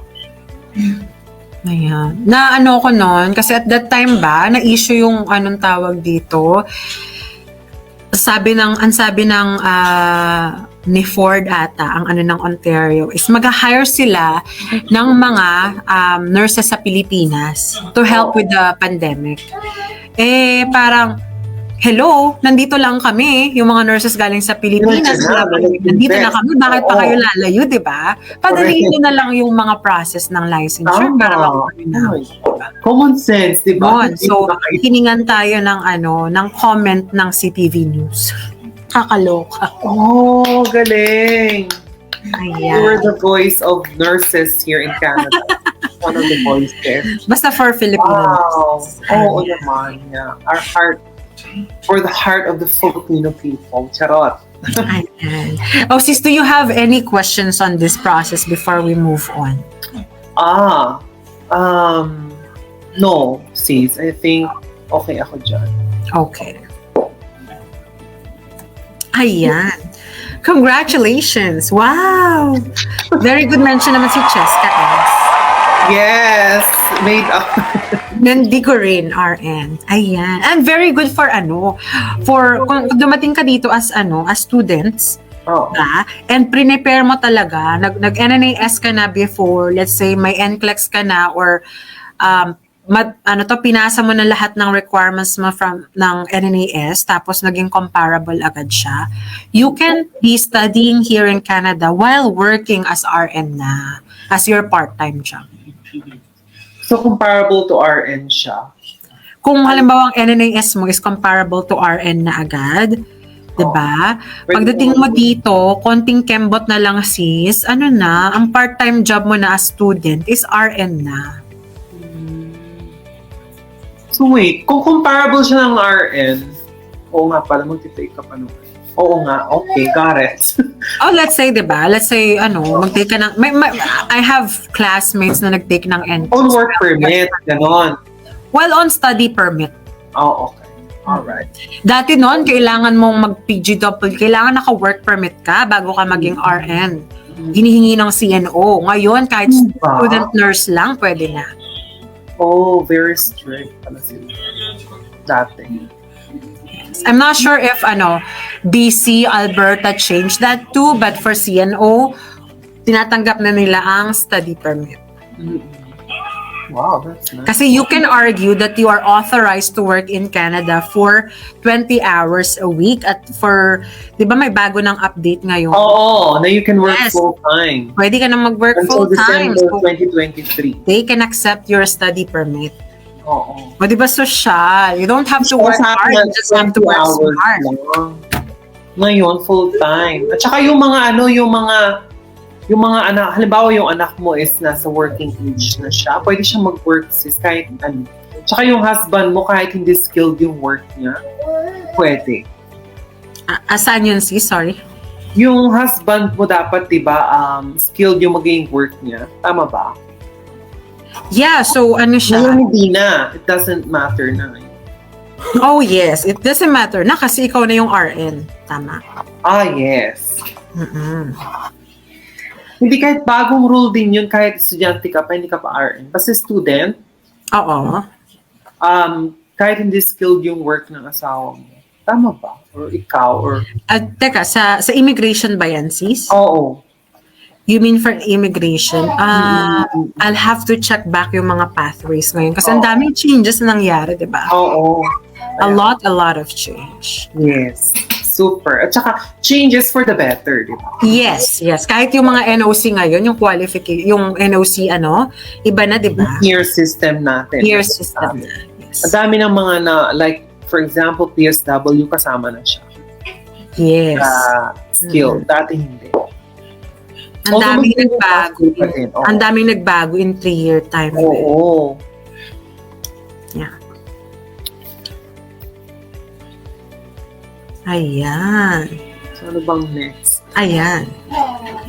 So, yeah. So, this slide is for me, I guess. So, for British Columbia, if you guys are planning to settle in the beautiful British Columbia, kung nasaan ako ngayon, and other provinces than Ontario, we will do a separate webinar for you guys. So stay tuned, and you get to stay updated with our videos and webinars.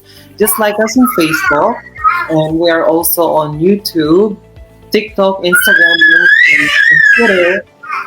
Just type in iCAN Immigrate to Canada, and you will find us. Ganon. Ayan. I'll learn more about reciprocating my license to other provinces kasi I'm interested in Alberta. Para malapit lang tayo, sis. Magkalapit. Napakamura doon. Oo, napakamura doon ang bahay. Yes, that's the reason why. Mura ang bahay at malaki ang sahod. Kaya I'll start checking on Parang I am considering Alberta. Ganon. So, parang napakamura daw kasi talaga. Yes. And we have friends too in Alberta that can, di ba, makakatulong maghanap sa atin ng bahay. Wow. Yeah. But for vacation, di ba, why not go to British Columbia? Yes, sis. What's this? I worked for Ministry of BC before as one of my previous jobs. Nag-scheduler ako ng COVID vaccine. Oh, okay. For So that was virtual o paano? Para siyang call center, sis. Pero mag-schedule ka. Halimbawa, you receive a call, but you'll receive a call coming from British Columbia, from Kelowna, na-memorize ko yung iba't ibang parts dyan. Oo, talaga?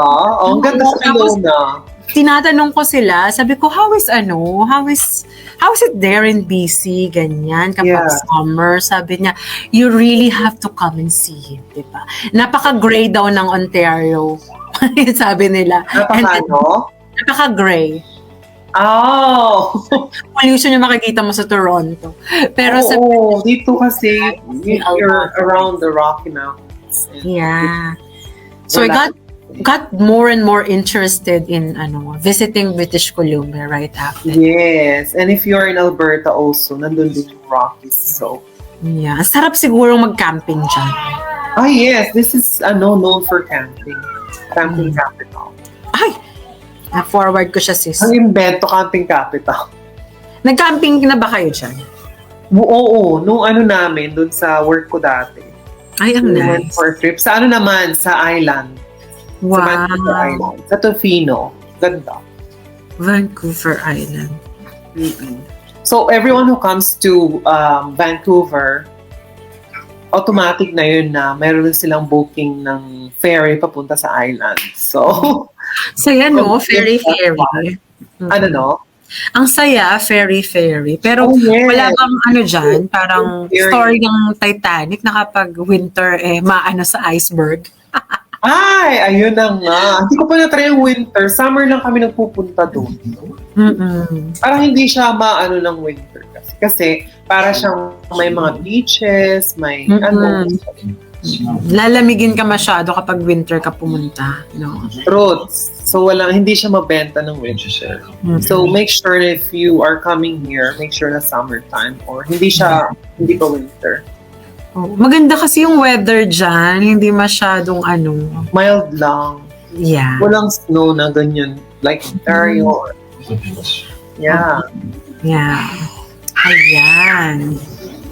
So we move on to the next slide. I think we have frequently asked questions.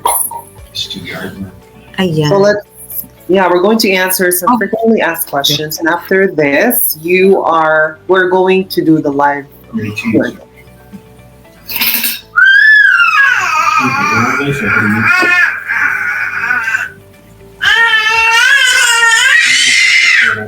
So next slide, I guess.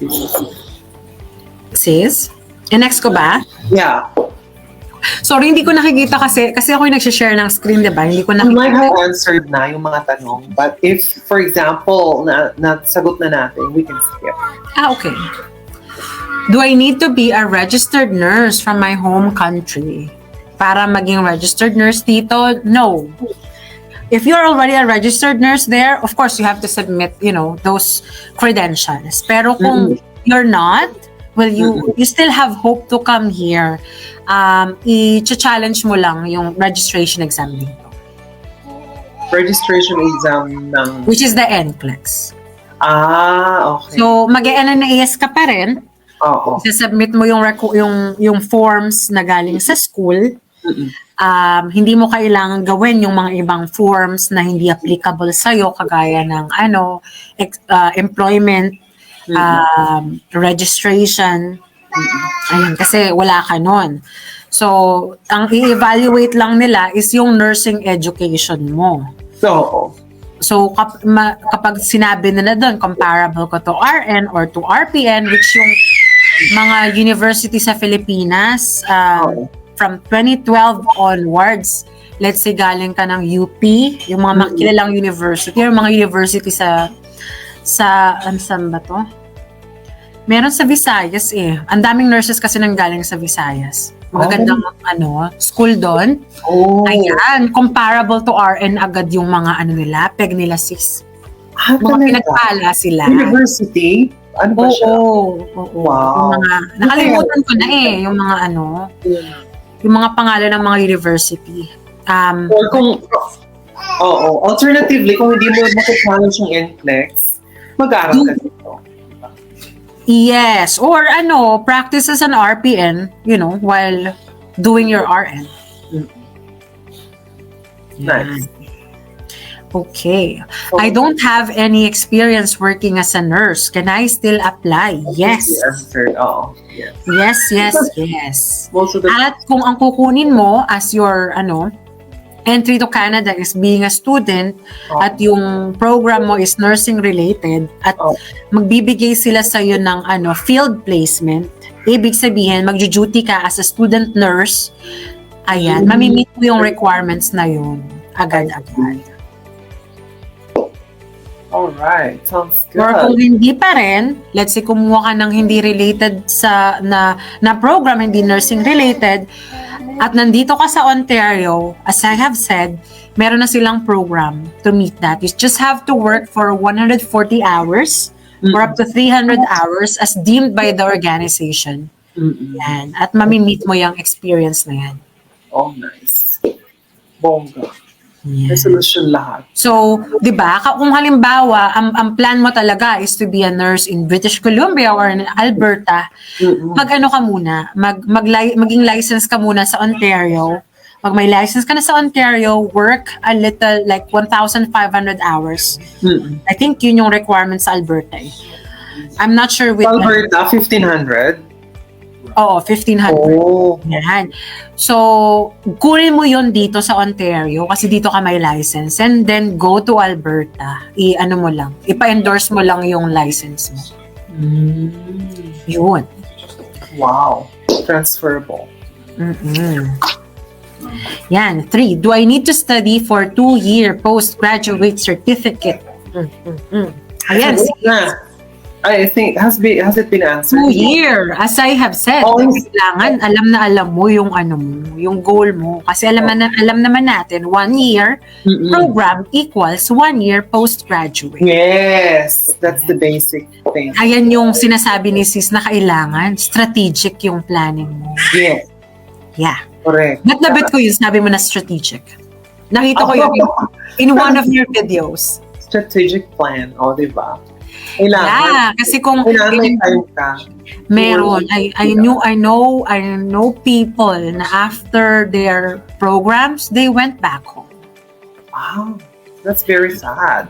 Kasi they didn't know what they want. What they wanted, and they were not guided properly. Yes. So, ayun, na hindi agad sila nakakuha ng employment or hindi nila natapos, let's say, yung licensing nila as nursing, tapos wala silang ibang nakuhang employment na magagamit nila for permanent residency. Sino yung mga kumuha ng postgrad na 1 year? Meron. May umuwi, sis. Gosh. So sad. Dapat safest, to be on the safe side. You have to take 2 years. Yeah. Graduate certificate. It's the safest because you'll get 3 years, right? Pero good news for those, yung mga ka-classmate ko nun sa Conestoga, 1 year lang yung program nila. But then, naabutan sila dito ng COVID and as part nung Oo, swerte yung mga COVID. na-extend sila, di ba? So may sense lahat. Oo. That's Yeah. tama. So do you need to study for 2 years? I would say ask yourself again. Ano ba yung goal mo? Can you do all those requirements? So kung nagpaplano ka to come here, don't only think about your nursing career.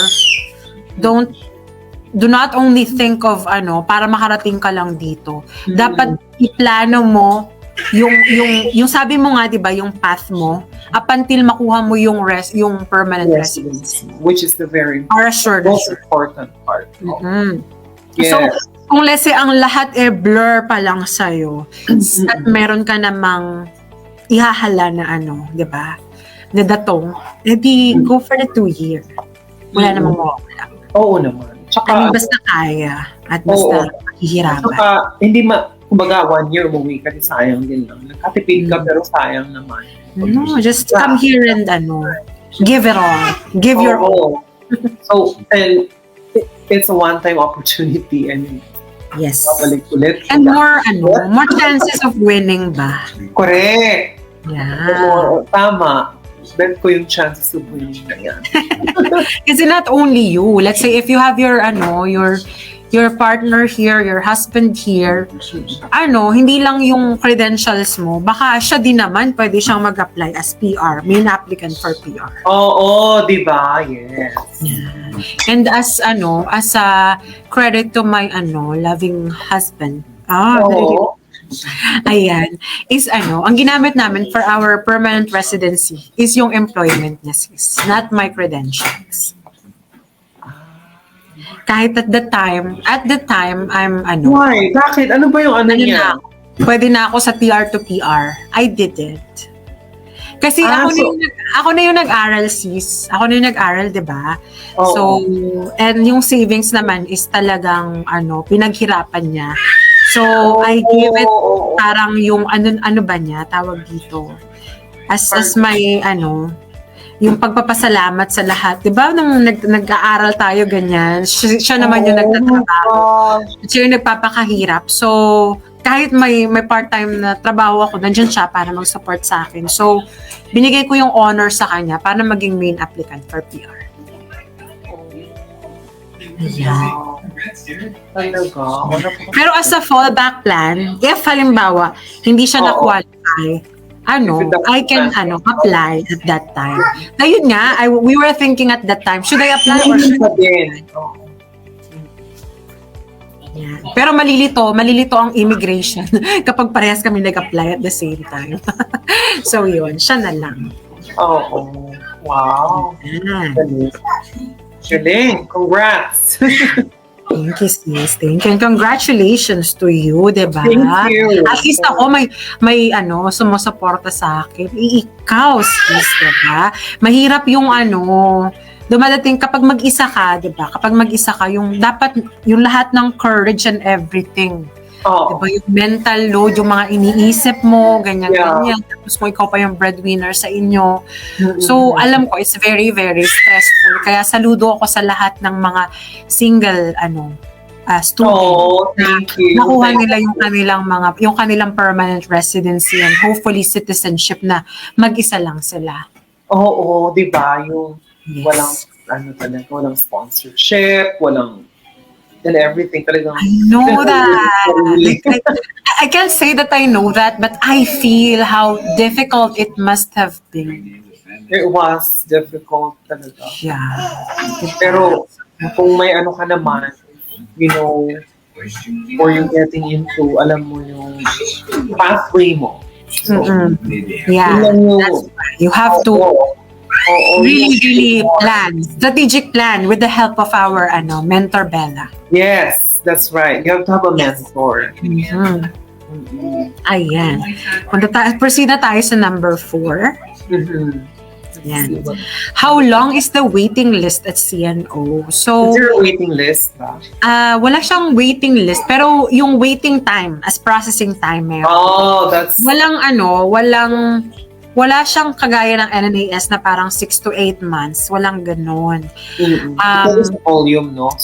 Kung halimbawa, pagdating ng advisory report ng NNAS, okay na yung RN education mo, mabibigyan at tapos meron ka namang experience na safe nursing practice, that's what I mean. Mabibigyan ka na agad ng eligibility to take NCLEX. Wow. Diba? Matatapos mo yung CNO in a month time. Ganun ba? Oo. Diba? Yung iba pa, pumupunta dito, may NCLEX na. So, a matter of weeks lang, tapos na agad nila yung CNO. Wow. Yeah, so it really depends yung sa planning. Planning is the very crucial stage. That's right. Ng journey mo. Yan ang pinakamahirap. Hindi kailangan mawala ang planning. No? Yung research stage, I can't believe how many websites, how many groups in Facebook, on Facebook I had to join. Ako din. I was not... How many people you had to chat with, Yeah. Pero kung meron naman tutulong sa atin, like Mentor Bella, na papadaliin ang buhay mo, di ba? Why not? Di ba?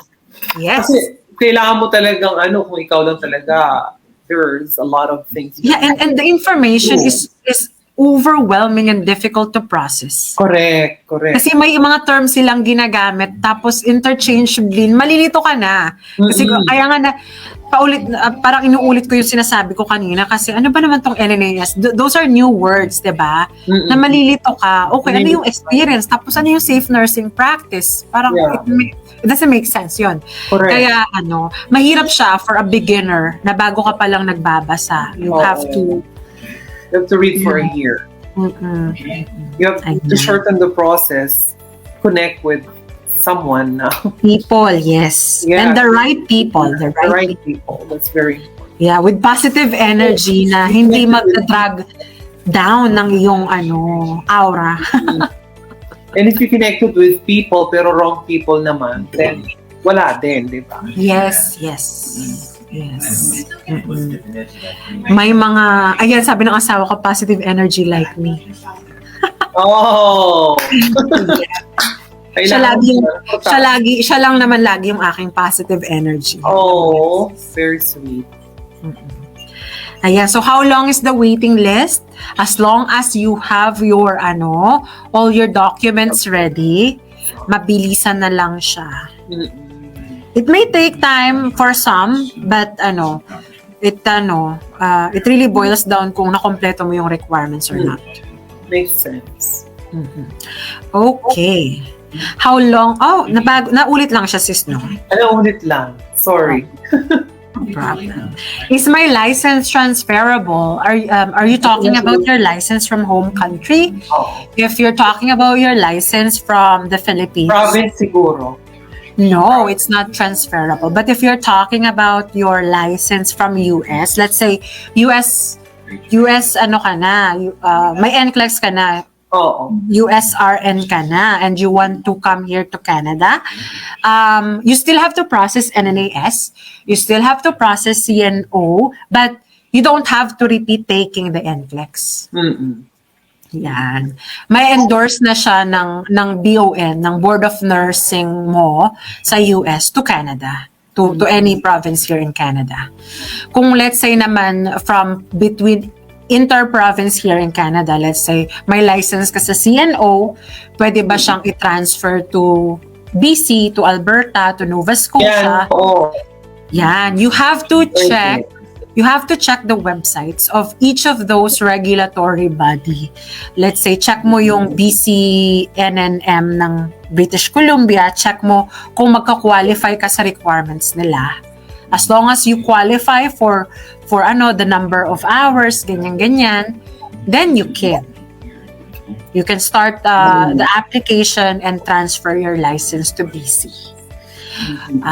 So, kung naging RN ka ng Ontario, for example, gusto mo lumipat ng ibang province, ilan yung hours na required, sis, for you to take? It varies, sis. It varies. Depende. I can open. You will have to check one by one per regulatory body. That's okay, yeah. What I know so far is for Alberta is 1,500. Alam ko madali lang din sa Nova Scotia kasi yung mga classmates ko as soon as they pass NCLEX,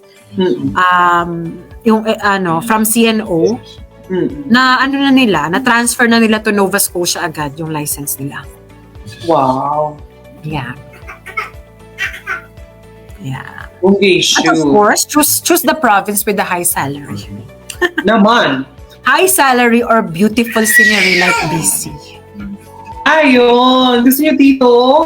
Lipat na. Yeah, yung asawa ko kasi love na love niya yung camping. Love na love niya yung sceneries and kasi nasawa na siya sa disyerto. Nasawa na siya sa disyerto. Move na dito. Disyerto ba dyan? Hindi naman disyerto dyan. Sa Saudi sis. Oh, He lived all his life in Saudi Arabia. So, 'di ba, mainit and all. So gusto naman niya mabago yung kanyang nakikita araw-araw. Oh, yeah. He deserves all that. Yeah. He's working towards his license naman as a pharmacist. So in the future, pag tapos na yung namin, yung struggle namin sa license niya, pwede na naman kami mag-share yung pathway for pharmacy. Oh, that's nice. Mas madugo yung sa kanya, sis. Mas madugo. Ang pharmacist? Oo, mas madugo. O, ganun ba? Mas madugo at mas magastos. Kasi ang mga pharmacist dito sa Ontario, nagpe-prescribe na. Nagpe-prescribe na sila ng gamot. O, pwede na. May consultation booth din sila, diba? Usually, kapag pharmacist, pwede sila Sorry? Pwede mag-consult yung patient sa kanila. Oo, nagbibigay din sila ng consultation, health education. Pero very limited pa rin. Hindi naman lahat ng unlike ng nurse practitioner or physicians. Oh, I see. Ayan. Let's proceed. Ayun! Q&A na pala, sis. Oh, live Q&A. So may isa tayong viewers. 1 million viewers. So we're gonna do the live Q&A. Recorded naman to, sis. So, as our audience expand. So, yes, kung may mga tanong, if you have any questions, you guys are more than welcome to ask our host today. Our RN host for today. So kung may mga tanong, ask lang. Ayan. Yes, thank you for doing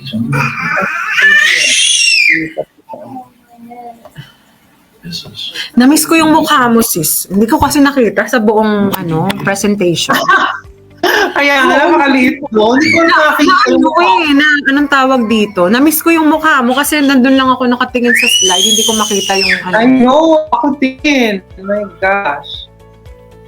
So ngayon, ilagay ko yan.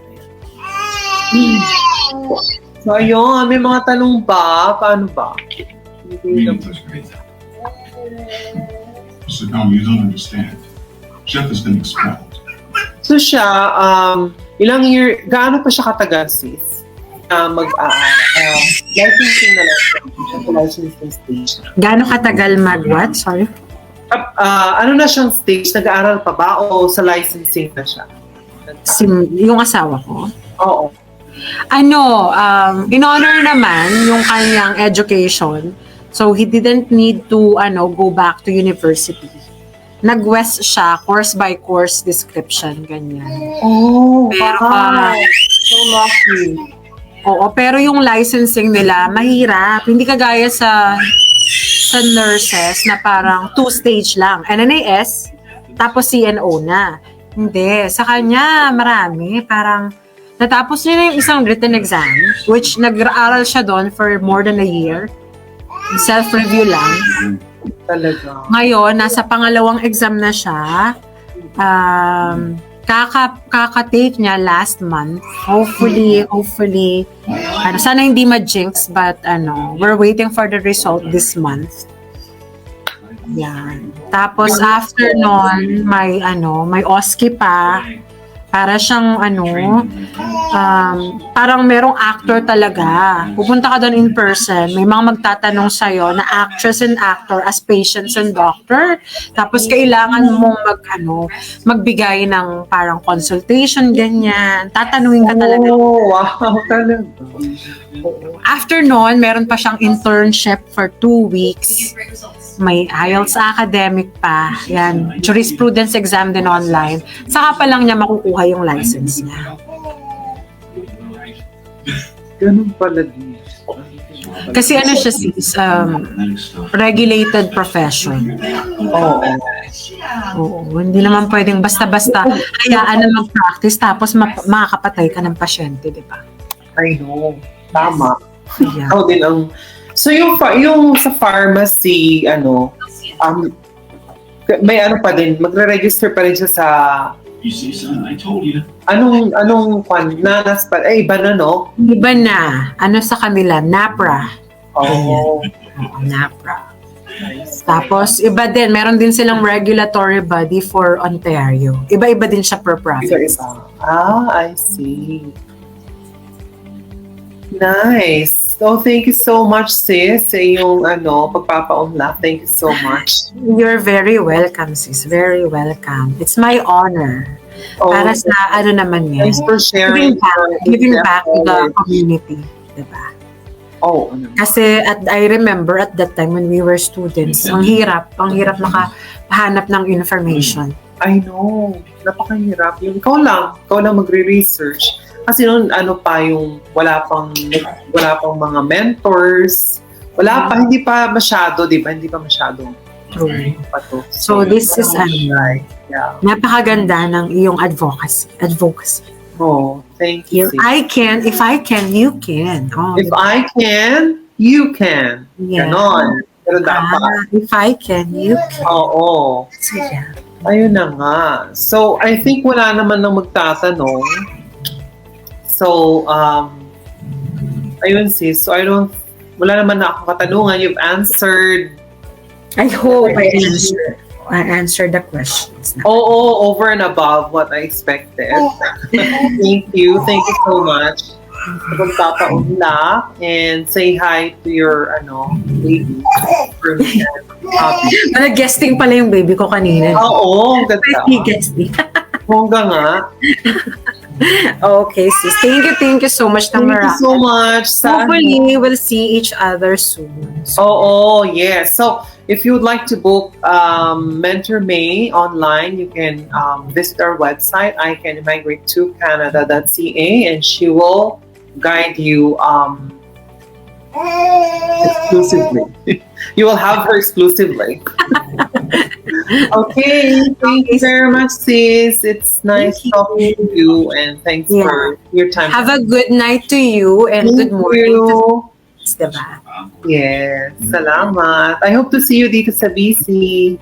Hopefully. Yeah. Thanks, sis. Thank you. Salamat. Bye-bye.